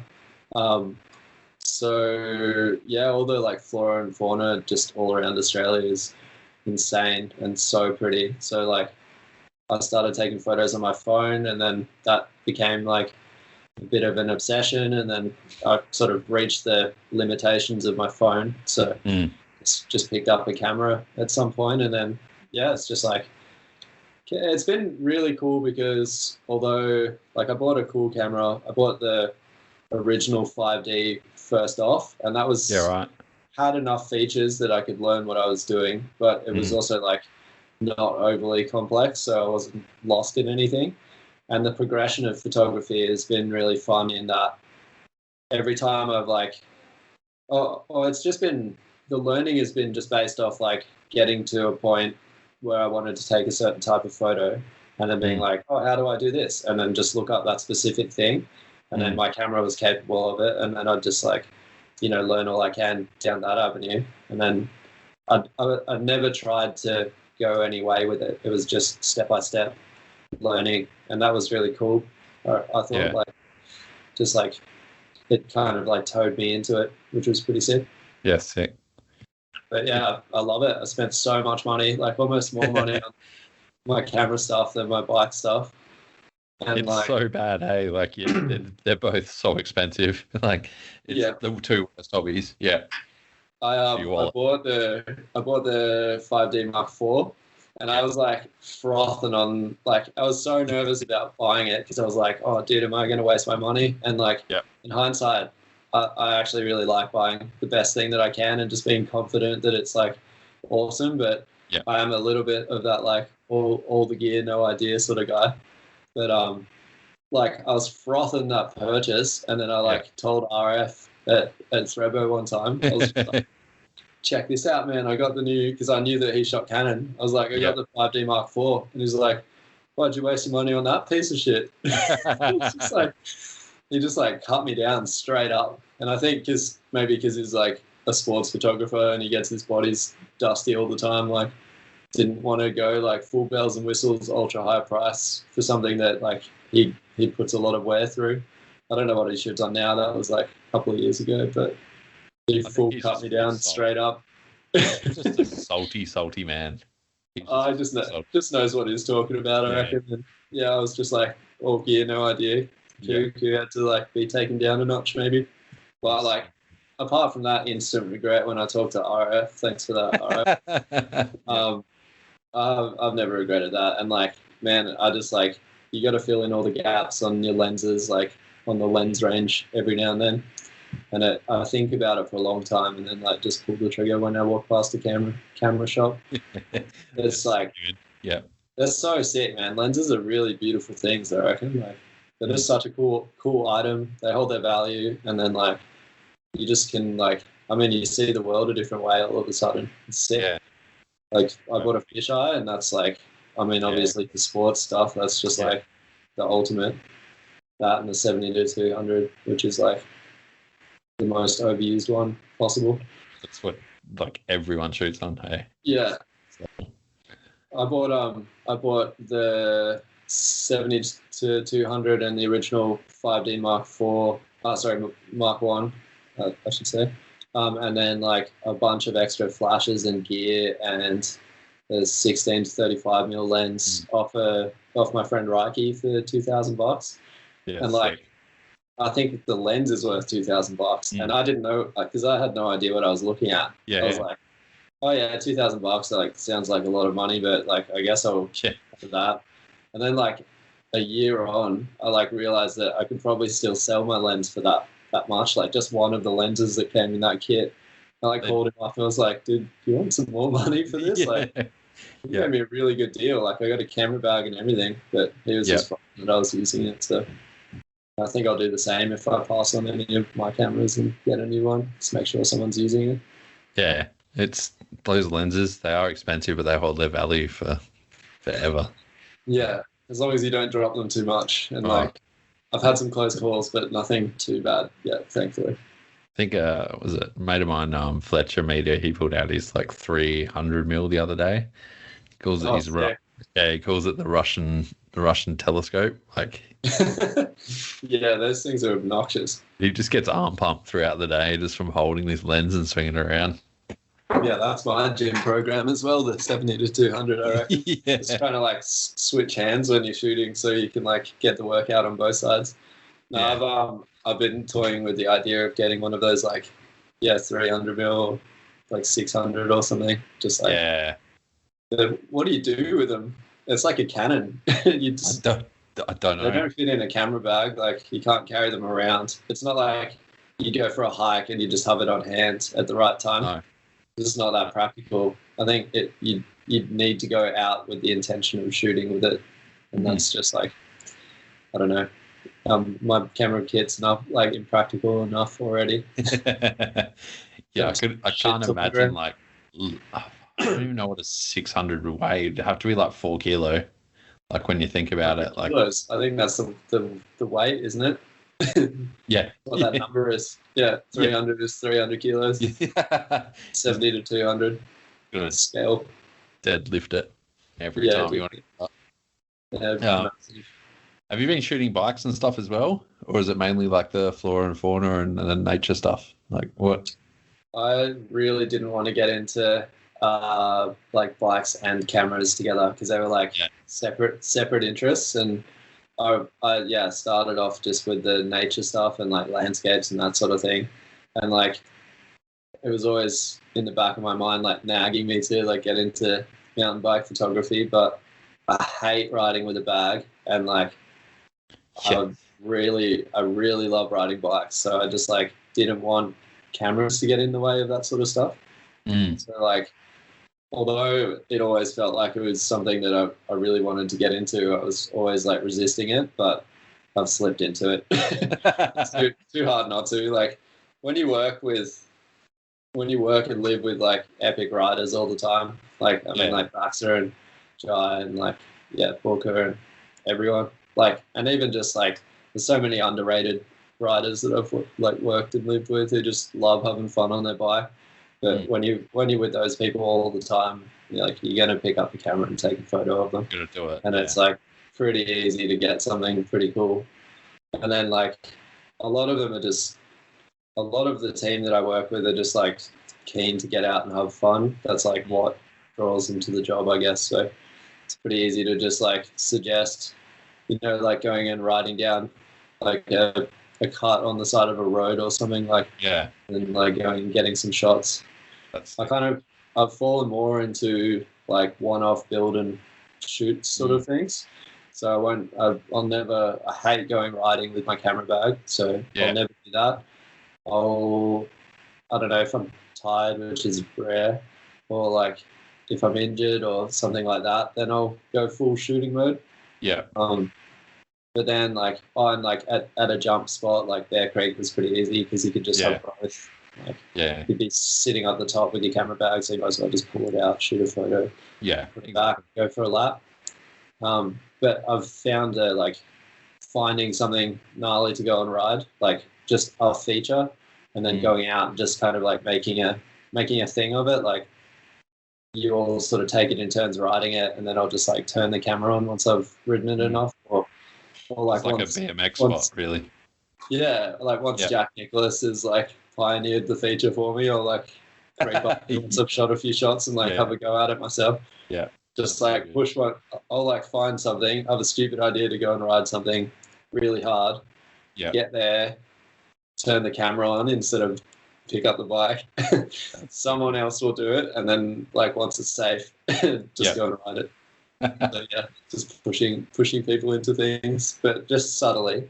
I don't want anyone to get hurt on my like push, but pretty funny, and everyone's up for it. So yeah, skate parks and that sort of thing are really easy to shoot as well. Oh yeah, like you can just go and do a lap and then pick up your camera. It's yeah. So that's the dream. BMX is the dream to shoot because you can just casual and like. Yeah, dirt jumps, really picturesque and beautiful, and then like skate parks. I don't know, I'm not so much into like cityscapes and that sort of stuff, but like skate parks are a little hard to find something. They're hard to make unique. You can shoot the same thing so easily, but to make them unique is so hard. Yeah. Street is hell sick though. Like street's I'd love to like link up with some BMX dudes and go and shoot some street. I had a bit of an opportunity to do that with Johnny McKellar and like Tim Weeks and Cody when we were up in Sydney. Sick, sending some like gnarly rail gaps and shit. It was fun. Like modern day like street skate photography as well is like proper artistic. Like it's so good when you're nailing stuff like that. Yeah. Yeah, I would never claim to have nailed it. I don't even call myself a photographer, but it's like another thing that I do 100% just when it's fun because it's fun. But like, yeah, dude, someone's got to point a camera at some of these people when they're doing these things, you know? Yeah. And like some of them are just, and some people just do it anyway. Like BMX culture has so many people who just do the heaviest stuff and like don't care about it being seen. They'll just do it. And I know some mountain bikers like that too, but it's like I have so much respect for the like quiet, not underdog, but just the subtle like absolute sender, like the person who like doesn't talk shit, doesn't like talk themselves up, and then just will do the gnarliest stuff when it comes down to it. Oh yeah, or they just pull this random thing, like they'll ride chill, and then all of a sudden they'll just pick up the pace and pull some random thing out, and you're just like. I always forget how good you are. Like, I've got a few people like that, and you're just like, damn it, you're good. There's people like Johnny McKellar's one, Dorso that I was talking about before. Yeah, Threadbow is like one. There's a couple of people who are just I've never seen how good they actually are at riding because I've never found a limit. Like I've never seen them hit a limit. Same as Hugh Andrew, who I worked with in Medina. He works for. I'm not sure what he's doing at the minute. But like, yeah, dude, those guys will like land a trick and then do like 7 other tricks you've never seen them do. Yeah. And then you'll never see them do it again. And then the like trick bag is just endless. Yeah. Like they'll be like, oh, I haven't done one of them for a while. And you're like, when did you do it before? When the wheel was invented. Yeah. It's crazy. And all these trips have to be done in one of the most gnarly, crazy-looking cars that I've ever had to, I've ever laid eyes on. Yeah. Where did that? First, what's its name, and where did that idea come from?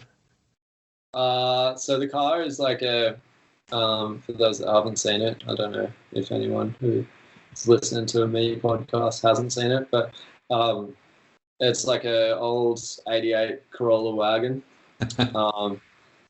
And it's like, it's got some pretty wild like graffiti all over it. It's just like kind of like a design, I suppose, like a a design that kind of suits the body as opposed to just being like graphed up. But yeah, it's been painted for like 7 years now, I reckon, and it's faded heaps, but it kind of adds to the appearance of it. I think I liked it when it was super clean, and I'd love to update it. But my friend, an artist called Abyss, is at Abyss ABYSS.607 on Instagram. He is like, he was like a graffiti artist in Canberra when I was like in the party years actually, and then he lives in Melbourne now and has some like pretty enormous murals of the same style like all over walls down there. But you see like, I've like seen people sharing his work on like big like international graffiti forums and that sort of stuff.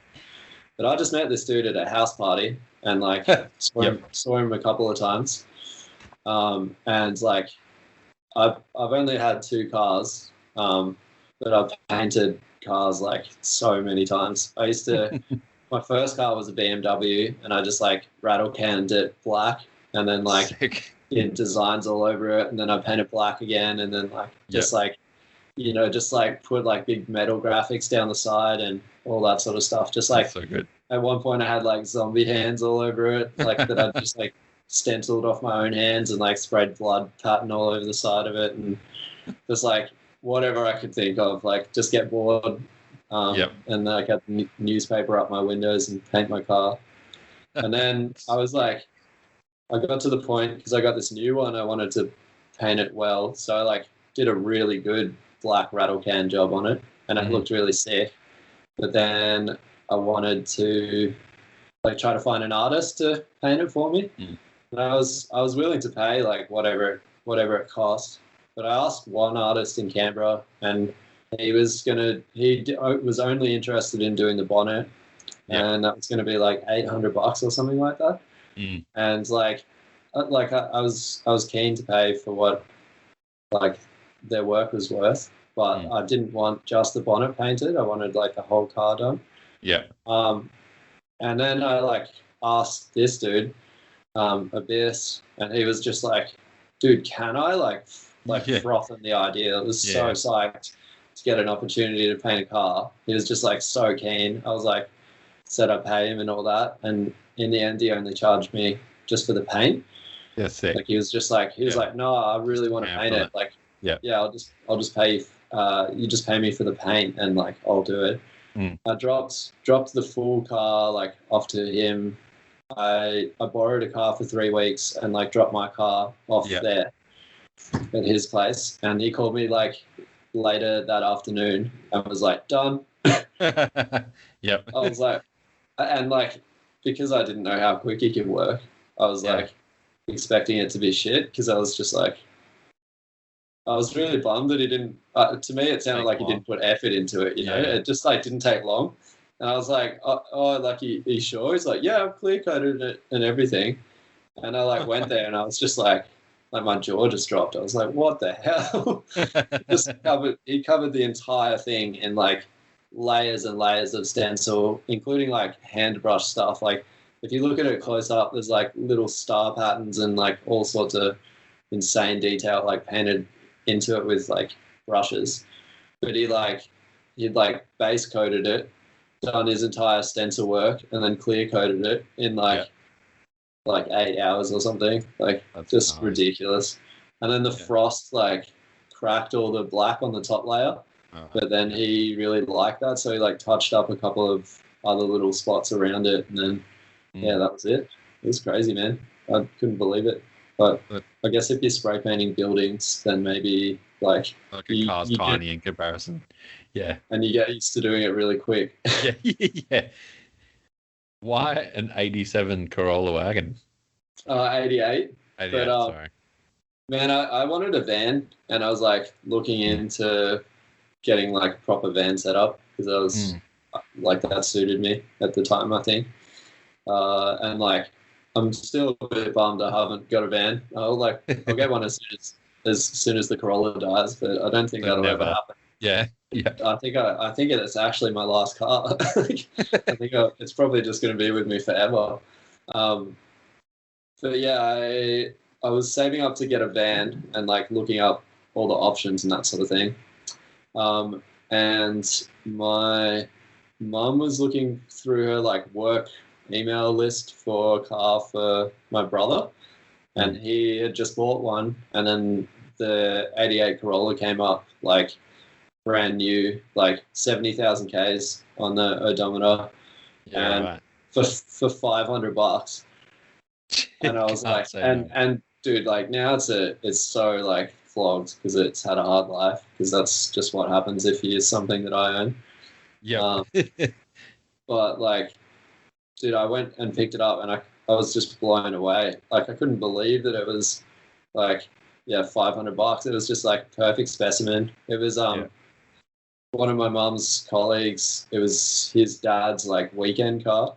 Yeah, okay. And his dad unfortunately passed away, so the car had just been sitting there for a while. And then they decided to sell it, and we're just happy to see it go to a good owner. I took it home, like down the highway. Got pulled over like 9 times on the drive home because I didn't have plates. Yeah, and I was just like super fed up with that. Anyway, like it was like 11 hours till I got home because I had to like look up all the details every time. Because apparently the paperwork that I have is sketchy or something. Yeah. But got it home, like straight up rattle canned it black, and like I think I had like a massive upside down cross painted on the bonnet or something like that. And mum took a photo of it and sent it to the people I bought it off. God. Yeah. And I was like, no, like it's like their dad's like prized possession. And mum was just like, yeah, send him this photo of like what it looks like a couple of days later. But they were just like frothing, and then she sent them a photo of it when it was when it got like properly painted as well, and they were just like loving that it had a good life. I should probably send them like a photo of it again or something. Yeah, those Corollas are so good. I had a Dude, so sick. Yeah. Just don't break. And and 4-wheel drive, man. It's capable. What? Yeah, dude. That's the thing that like people are like, what the hell? This is 4-wheel. I didn't know they made one. Yeah, it's a 4-wheel drive wagon. So it's like, it's very limited by clearance, but if you're willing to scrape it on some stuff, it does the job. Was it still got like the 1.6 liter or whatever it is, like the tiny? Yeah, it's like got a little tiny motor in it. I don't know shit about cars, to be honest. I just put a big sound system in it. It's just it's so funny that it's like an all drive, but like the tiniest motor, like a motorbike motor. Like it's so good. Yeah, it's pretty little, dude. People there's like an enthusiast page. Yeah. Which like people have taken photos of my car around the place and like put it up on the enthusiast page. So like people, it's been spotted like 5 times, like all around Australia now. Yeah. But like people on that page put like Subaru engines in them and rally them, and then like other people jack them up and like make them actual like camper vans. That's so funny, man. It's so funny. Dude. There's one that's called like the Rap roller or something, like Corolla Raptor roller or something like that. It's just massive. Because all like the 86s up until about 87 were really popular because they were still rear wheel drive. And then after that, they went front wheel drive. But I never knew there was like a all drive version. That is. Yeah, it's cool. Oh, I never knew about it, so I got it. So yeah. You mentioned the sound system as well. Yep. Like you're a big music guy, from what I've learned from a few people. Yep. What's that? Has that played like a big role in your life or anything? Were you just a full music man, or talk us through that a little bit? Like, music's been pretty massive as well. I think like probably a bigger part than I could really like pin it down to. It's growing up, I got into heavier styles of music, so like hardcore and metal and punk and that sort of stuff. And that was like, man, I think in primary school, someone showed me this album by a band called 5.0 that are just like, I don't know, they were like one American band that only made like one album. Recently, it just showed up on Spotify randomly, and I like because I searched it every decade just to see if it was like anywhere, because I couldn't find it on the internet, but I like witnessed the CD of it that one of my friends had, and like a bunch of my friends knew this band and just couldn't find it. But yeah, I think that was like year 6 in primary school that I found them. And then like, just went down the rabbit hole in that world. So like went to heaps of youth center gigs and like hardcore and stuff, just sort of the dream, man, like the coolest music ever. But off that, I think I went into like, it was definitely like hardcore through and through from the start. And then like, I think the like metalcore influence bands came through, like Parkway and I Killed the Prom Queen, obviously big Australian scene. So that's mainly like what I saw. And then you get into like the old Bring Me the Horizon, which would like melt people's brains if they knew what the original Bring Me the Horizon used to sound like. Like the EP early days, like really, really gnarly. Well, like they're a different band now almost. But like the new stuff, I actually like the latest like ultra quirky new album. I kind of like I was like, oh, it's definitely not Bring Me the Horizon, but now they're so far separated from that it's like I can listen to it as its own thing. But yeah, got into metalcore and then metal, and then like I think like drum and bass and dubstep sort of popped up, and that's just like the electronic versions of that music. Like super fast and rhythmic, and then like still melodic, and like the metal stuff, and that stuff just like became equally as interesting. And then I think that just blew apart my like music interest into everything, man. Like I think people say that they like a bit of everything, but I love a lot of everything. Like I listen to so much different music, and like recently it's been really hard to get into the like metal and hardcore stuff as much. I'm just starting to make a really conscious effort to get back in touch with all of the scene, because my work, like primarily in the excavator, it's really hard to find a flow if you're like being absolutely rattled on the rocks and like trying to like, well, like you're trying to stop a giant boulder from rolling down the hill, and it's like really careful precision. If you've got like the absolute most brutal breakdown comes into your headphones, it's just like, you know, you get that like spine tingling where you like need to like, you know, when you're at a gig and you just like need to throw your body into the mosh pit, where you just like, it just kind of takes control of you and like hucks you into there. Yeah, that's like hard to manage in the excavator. So thankfully my sister is a rapper. And she's a lot of things. She's got a podcast as well now, actually, which is pretty sick. But she was a Triple J presenter for a little while, but also did some rap stuff, and like she just fed me all this hip hop over the years, like classics. Started with all that stuff. Started with a lot of Australian stuff as well, and then like that's been like the main work vibe when I'm not listening to podcasts, because it just like flows throughout the day a little bit better. It's a bit more like feels like I'm in a conversation sort of thing than like someone just screaming at me and like it sucks, man, because that's like my lifeblood. Like that stuff actually like makes my heart beat, I think. Like I need that heavy music, and at times I'm like, you know, something will be wrong, like I'll just feel like something's missing a little bit in my life, and then I'm like, I haven't listened to heavy music for like, you know, like a week or something like that, and then I'll just like find something gnarly and slap it on, and everything will make sense again. It'll all just be like perfect. You're a heavy fan as well, right? Like I think I heard in that first podcast with Baxter and Jai. Similar thing, yeah. Like emo was my foray into it, like punk, emo, like skater punk, I guess. Yeah. And then I turned into like CYK, like that kind of skater punk. Then that stuff like the hardcore like influence, I think. Yeah. Or, like for me, that sort of put me down that avenue.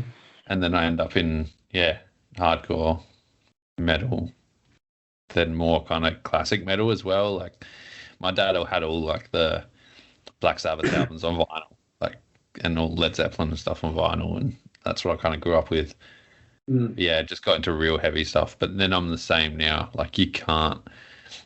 If I put on a metal, because I work from home, if I put on a metal record at home, I won't get any work done. Like, I'll just be like amped. I want to go for a ride, go to the gym.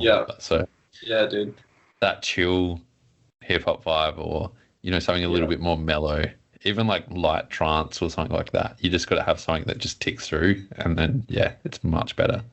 Yeah, for a while, like some like maybe like chill drum and bass was like as chill as my music taste got, and like I'd be listening to that stuff to like relax, and people would be like, "What the fuck is this? Like, this is like super fast tempo, like flat out." But it's like you don't know what I normally do. It gets I'm yet to go through my like classic metal stage, but I feel like it's coming. I've been listening to the Downbeat podcast lately, which is the dude from Stray from the Path, like the drummer from Stray from the Path podcast. And like they were talking about it the other day, how it's like it just like eventually, I think they're a bit older than me, and it eventually just like something eventually just sucks you down that hole. So I'm waiting for that, but I just it hasn't done it for me yet. I think like recently I found that the BMX scene is getting heaps into doom metal. And like I think whether it's like because I started listening to it ironically, or like whether it's actually just it is hell sick, but like it's pretty funny. Like it's almost a bit cheesy, but it's also like really sick. It's just super heavy. It's just like a breakdown is all they play really. Breakdowns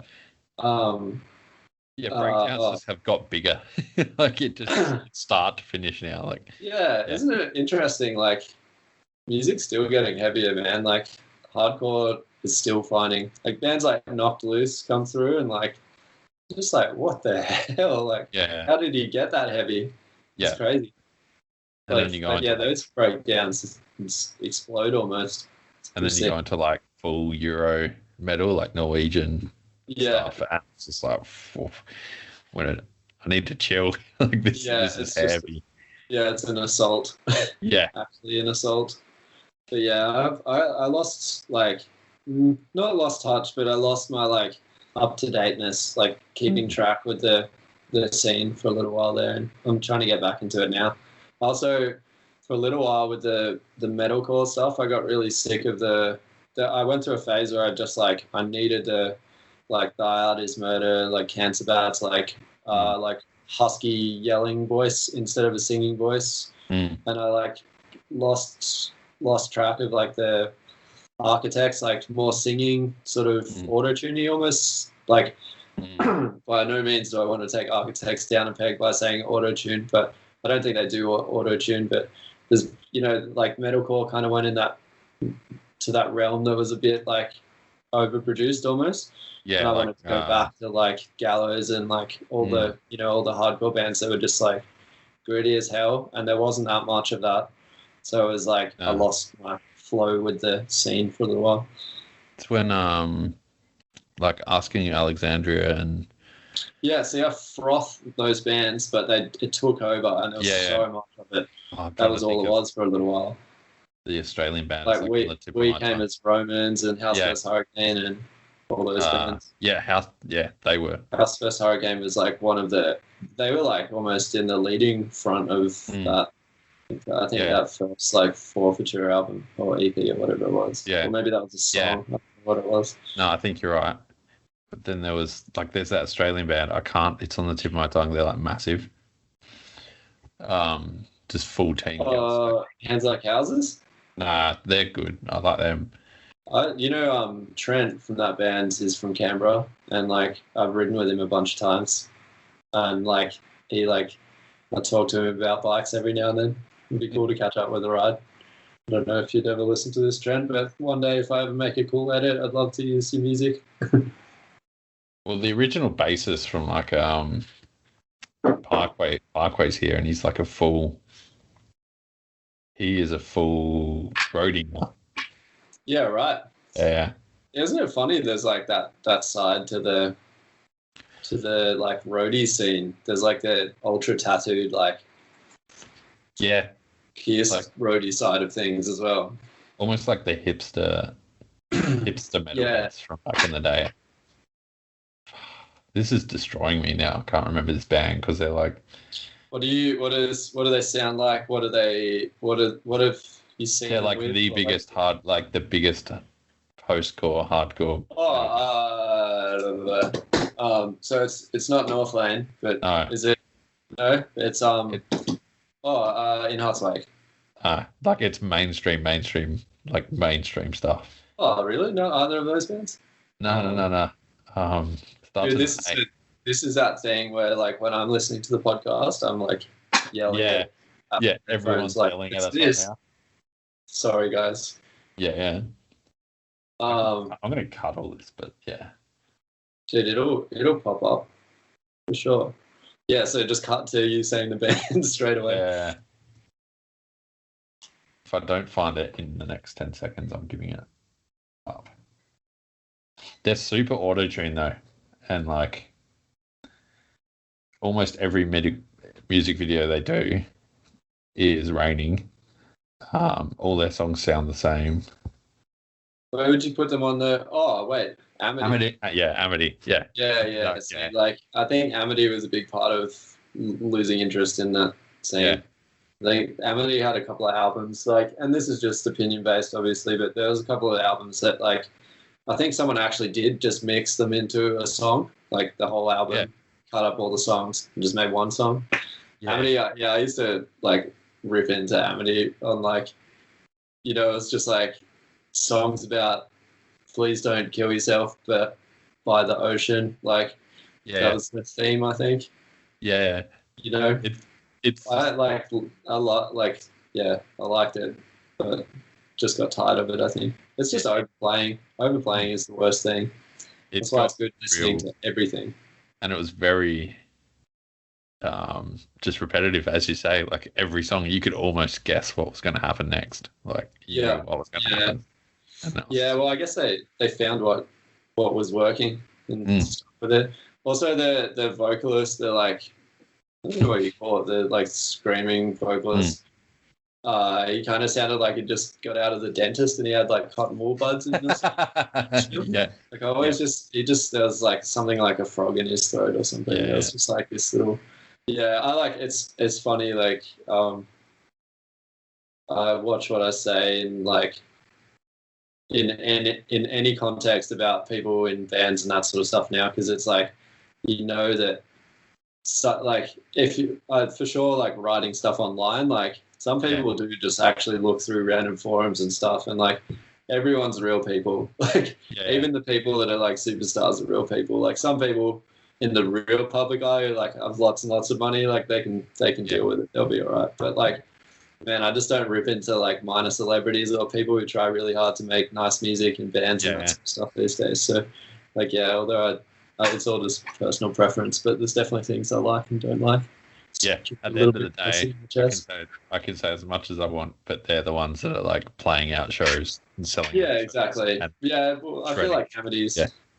I mean, I guess what is it? Aaron is like a bit like, he's like open with his feelings and that stuff, and I think the band's fandom has affected him before, so I think that's what a lot of like their music's about and that sort of thing. Yeah.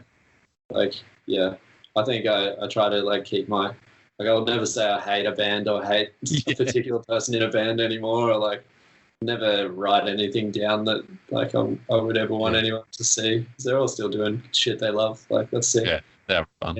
Anyone doing that anywhere in any context, as long as it doesn't bother other people, is sick, I reckon. Yeah, 100%. We might start wrapping things up a bit. You got to get home, and this is going to be our long. Look how big this Red Bull is. I'll get home regardless. I'm not much of an energy drink person, and this is a weird choice for me. You're just having a heart attack on the way home. Yep.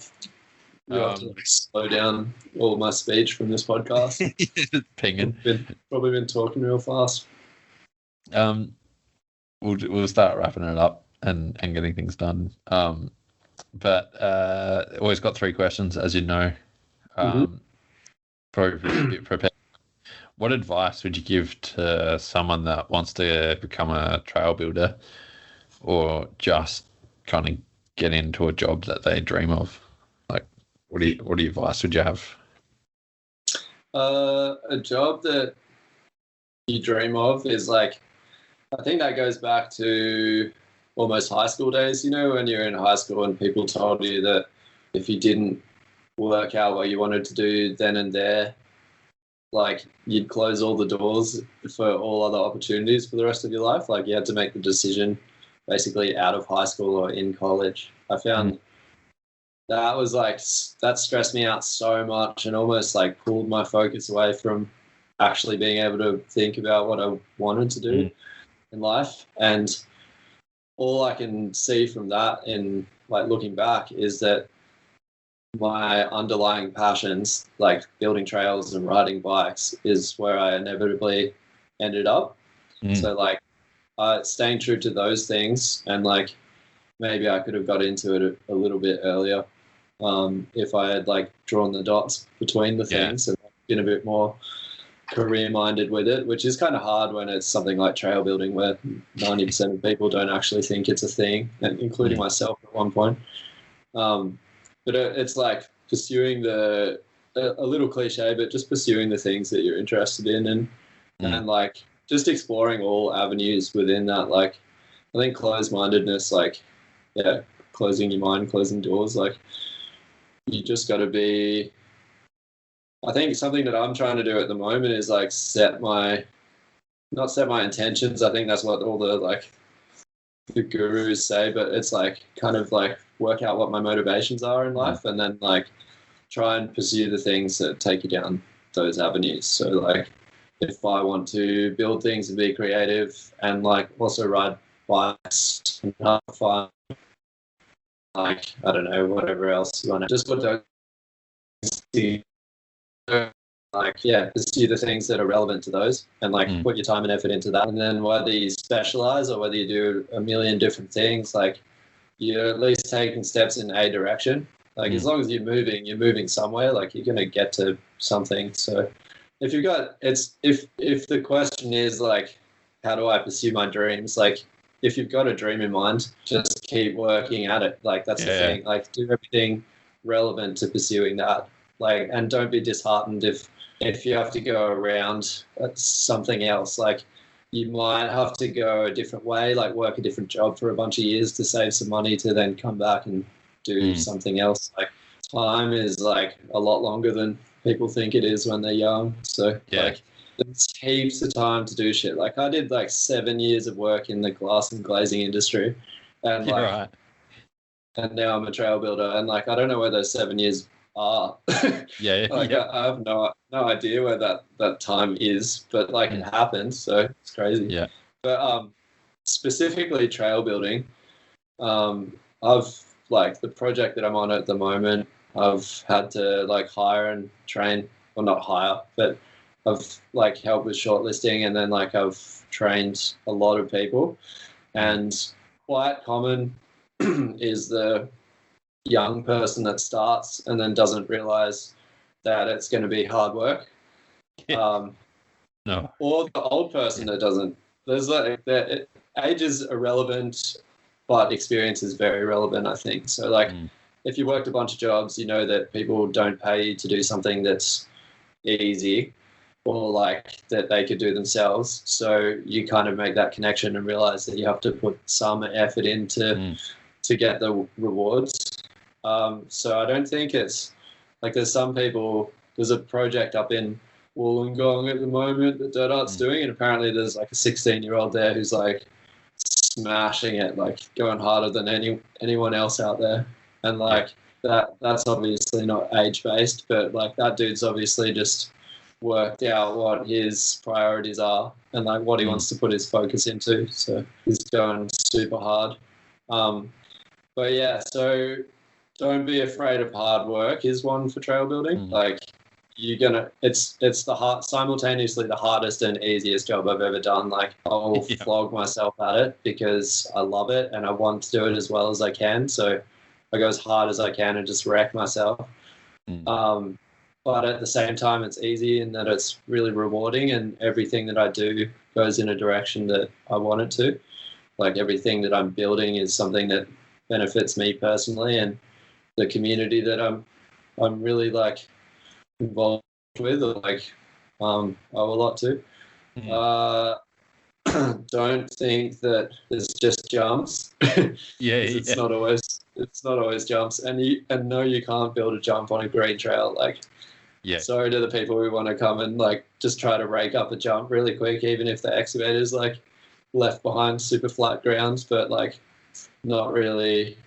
Can't really just slap them in wherever you want to. Like, we're still there to do a job for the client. So, definitely got to do that. And just realize what it is. Like, trail building is so sick. What the hell? Someone's actually paying you to build stuff to ride on. And, like, I think some people get a little bit bummed out and put a little bit less effort into the jobs that aren't as sick, like aren't black trails or jumps trails, and I really don't think that's right. And like, I really hope that anyone who's trail building, like if there's trail builders listening to this, like we have a responsibility to put 100% into all of the trails, because like it's the people riding green and blue trails that are fun that are going to be able to progress to the next level, and then the clients who like are building mountain bike parks are going to have more people to cater to at the pointy end of the spectrum, and then we'll get to build sicker stuff. So it's like a group effort sort of thing.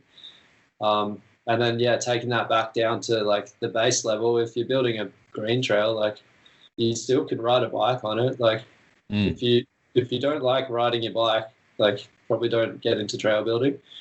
But like, if you enjoy riding your bike, appreciate that like all levels of trail are enjoyment to, different people. So it's worth it for someone, you putting that effort in. So like if you're building green trail, froth that you can like build fun trail to get beginners into the sport.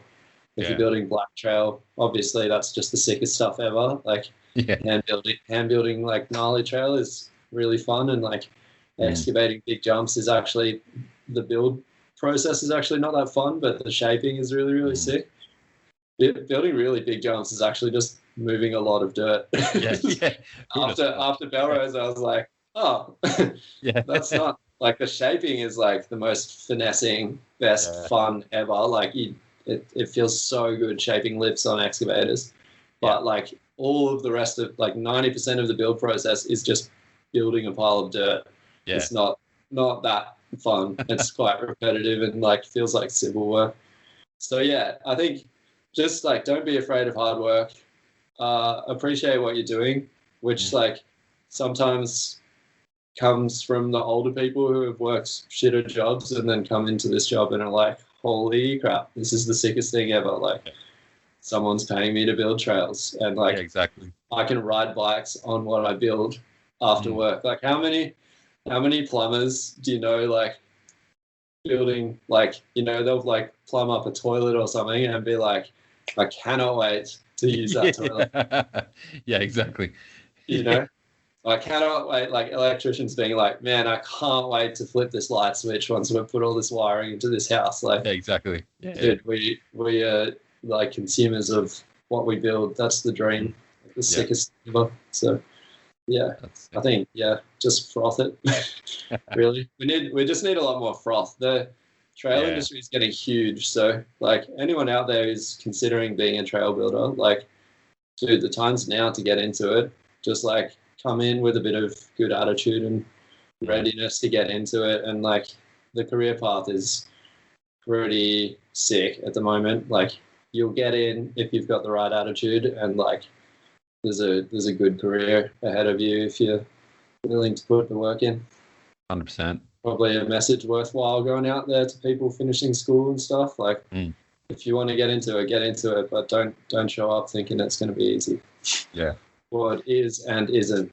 Same as every job, I think. Like same as every, like, but like why would anyone pay you to do anything easy? Is there anything you kind of regret up until now? Like, wish you kind of rode a little bit more, or tried racing a little bit more, or? Racing, I slowed down, so Yeah. that just happens.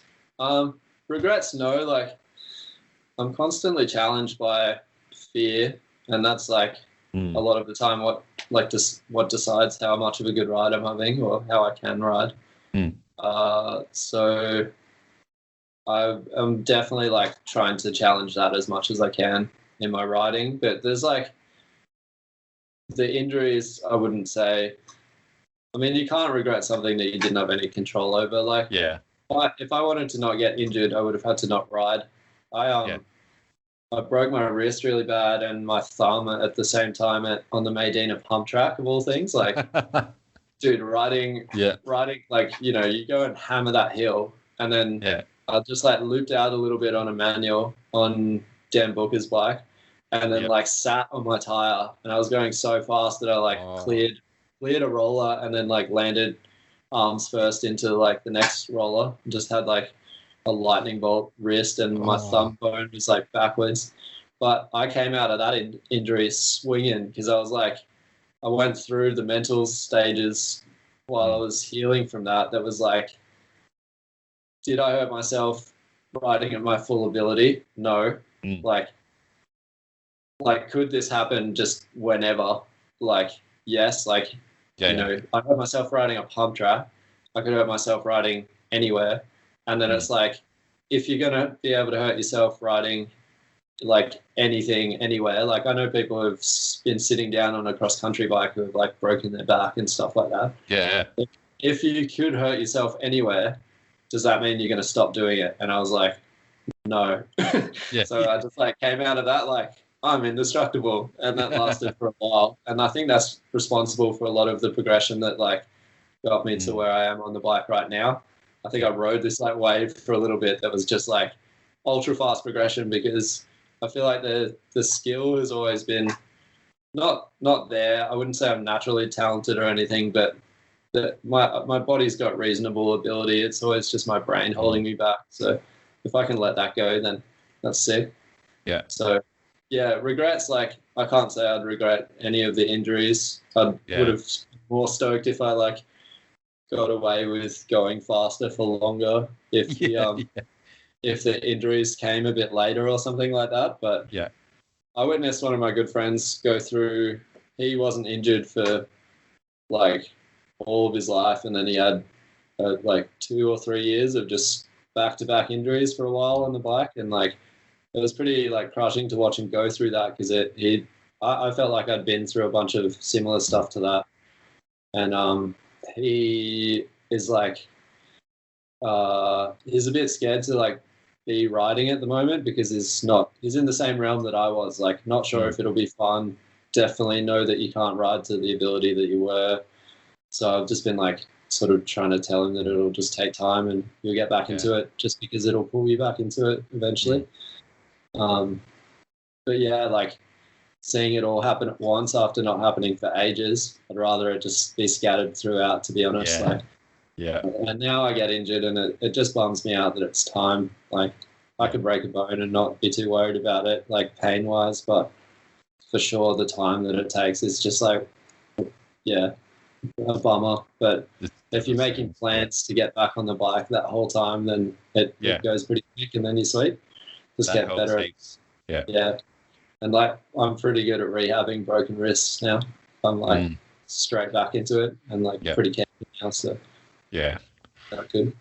Risks take a long time if you're doing wrong. That's right. If you do them wrong, they come back to bite you. And I have like really weak, useless wrists. Another guy at Maydena says I have piano hands, which is like the biggest diss ever. But like, so good. it was pretty funny.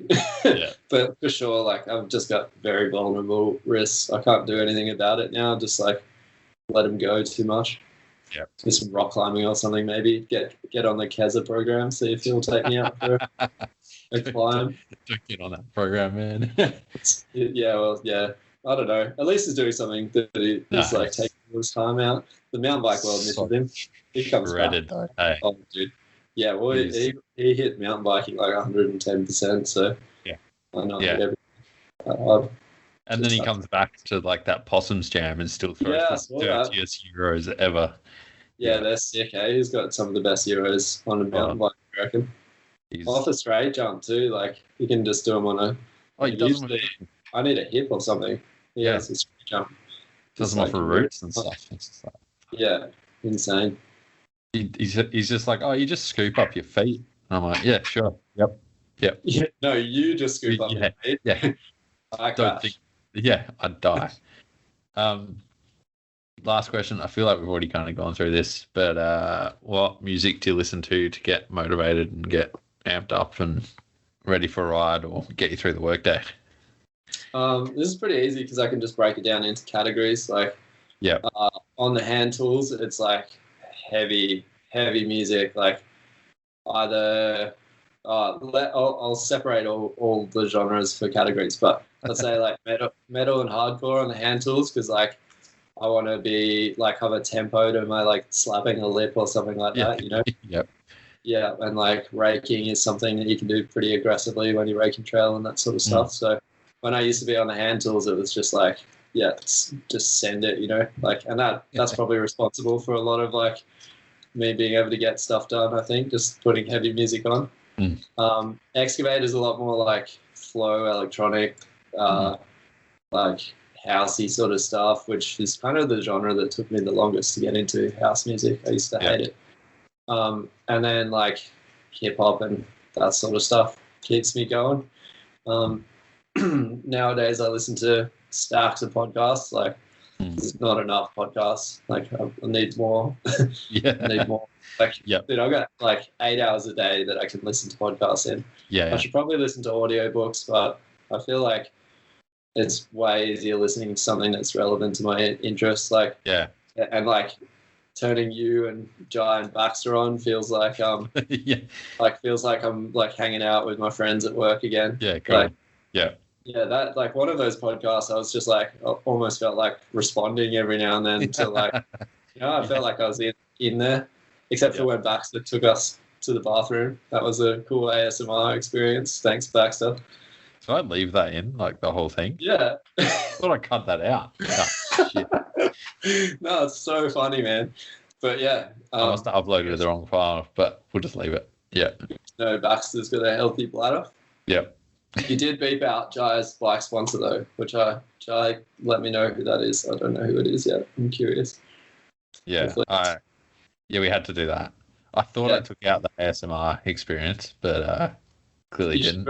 Release it as its separate own thing. You probably especially actually it could be Baxter's first video on his YouTube channel if he starts that up. Starts vlogging. Baxter ASMR. I didn't know he was going down that avenue. I thought he'd do something around. So yeah, hip hop, flow stuff for trail building, and like sometimes when you're trail building, sometimes when you're excavating, that is like you want to pick up the tempo a bit. So I'll put on like some of the drum and bass essential mixes, that sort of stuff. There's so many of them, and like some of them are just like absolutely like rinse, like have them on repeat all the time. So they're real sick. Like recently, the Wilkinson and Sub Focus essential mix that they did, like a back-to-back thing, is wicked. Like real nice mix. When I'm getting hyped up for like partying and that sort of stuff, I love the stupid like jump up drum and bass stuff, like the Mackie G style. Just like it's so stupid. It's the dumbest music ever, but it just hypes me up. Like so funny. I absolutely froth that sort of stuff. And then all the in betweens is just everything else. Like, but I love letting other people play their favorite music as opposed to like taking over the iPod dock, the like Spotify playlist or whatever. Like, I'd rather find more than like put my music on repeat. I just don't want to get tired of anything. I love it all. So, and I've got so many different genres that I can go down that it's just like I'll just go down something for a few weeks, and then, like I said, I'm just like, I need the metal or need the hardcore. Please put me back. Have you seen Viva the Underdogs, the Parkway thing on that? I haven't yet. I saw that. Dude, I watched it last night. It's pretty wicked. Yeah. They went a bit like they went a little bit like reality TV with it a little bit. Like there's just a tiny element of that was like a bit off, but it was sick. Those guys are like one of the hardest working bands, self-managed, put all their money back into their stage show. Like I think I've seen Parkway like 17 times live. Yeah. Like for sure, I couldn't put anything above them as my favorite band. Like it'd have to be them, but for sure, there's other albums and stuff that I like more. It's just overall, those dudes have been there from the beginning of me liking heavy music. Like I've seen them in stadiums and youth centers. Like that's I've that's like so fallen off speaker boxes onto the stage in front of them and like crowd surf boogie boards, like at their youth center gigs and stuff. Yeah. Like I got a bruised eye from getting hit in the eye by a boogie board at one of their gigs, and then like. Yeah, I've seen them at the like most massive places that they could play at. Well, actually, no, that's not true at all. Watch Fever, the Underdogs. It's sick. Yeah, I'll watch that tomorrow. Yeah. At I'm working. 13, so yeah, it's good. I love their like original documentary they did. Like, they were so sick, hey. Yeah. What was it called? Home is where the heart is, and then there was another one. So. Yeah, but the one where they're touring with like Crafter and stuff, and yeah, that's sick. I love that. Yeah. No, because they did the other one where like they went to India and there was just that random new album. New album. Yeah. And they're just playing in some like place where it's about to fall apart. Yeah. Yeah, and they're selling like their own bootleg merch out the front. Like there's people selling like fake Parkway stuff out the front of the they come and buy it. Yeah, it's so good. So sick, man. Yeah. Yeah, that's wicked. They've been like just enjoying the ride through and through, I think, and giving back to the fans every step of the way. Yeah. Yeah, like all the chanting that they put in their songs to like match with the fans in like Portugal and stuff. Sick. Yeah. Sick. So good. The boys.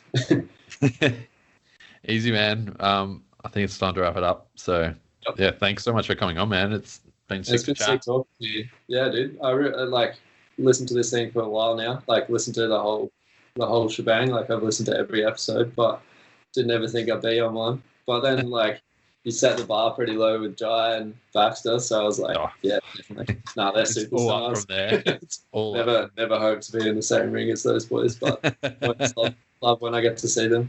I was meant to ride with Baxter yesterday, but like my neck was a bit crook. Been in the excavator too much, but oh well. I'll catch him soon. Is it Miko's, isn't he? I think again. Yeah. Yeah. I was meant to go out there yesterday and just like pulled the pin on it. Yeah. I've been in an excavator for like the last 2.5 years, more than full time. So I'm about to take a little bit of a break, I think, and then get straight back into it. Just need a holiday. Yeah. I work on a holiday, so 100%. Haven't needed one. Easy, man. Thanks so much. I'll let you know when this is all out and ready to go. Wicked. Thanks so much for talking, man. No worries, man. Enjoy your drive home. Cheers. Bye.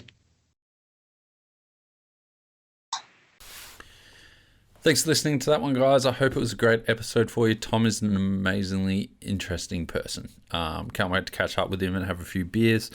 He's killing it, and his perspective on building dirt jumps and trails should be listened to all over Australia. Stop with the intermediate blue trails and all the boring stuff. Make everything progressible, please. So again, thanks to Canyon, NSDynamics, 2Up Biko, FE Sports, Franked, Dirt Surfer and Crush for all getting on board and keeping this podcast running. Remember, if you want to support the podcast, it's as easy as sharing it amongst your mates. If they want to hear someone talk dribble for 2.5 hours, then this is a podcast for them. You might even get something useful out of it. So share it on your Insta, share it person to person, 1.5 meters maybe. But and like and review on iTunes. Bump it up those boards. Anyway, till the next one. Ciao.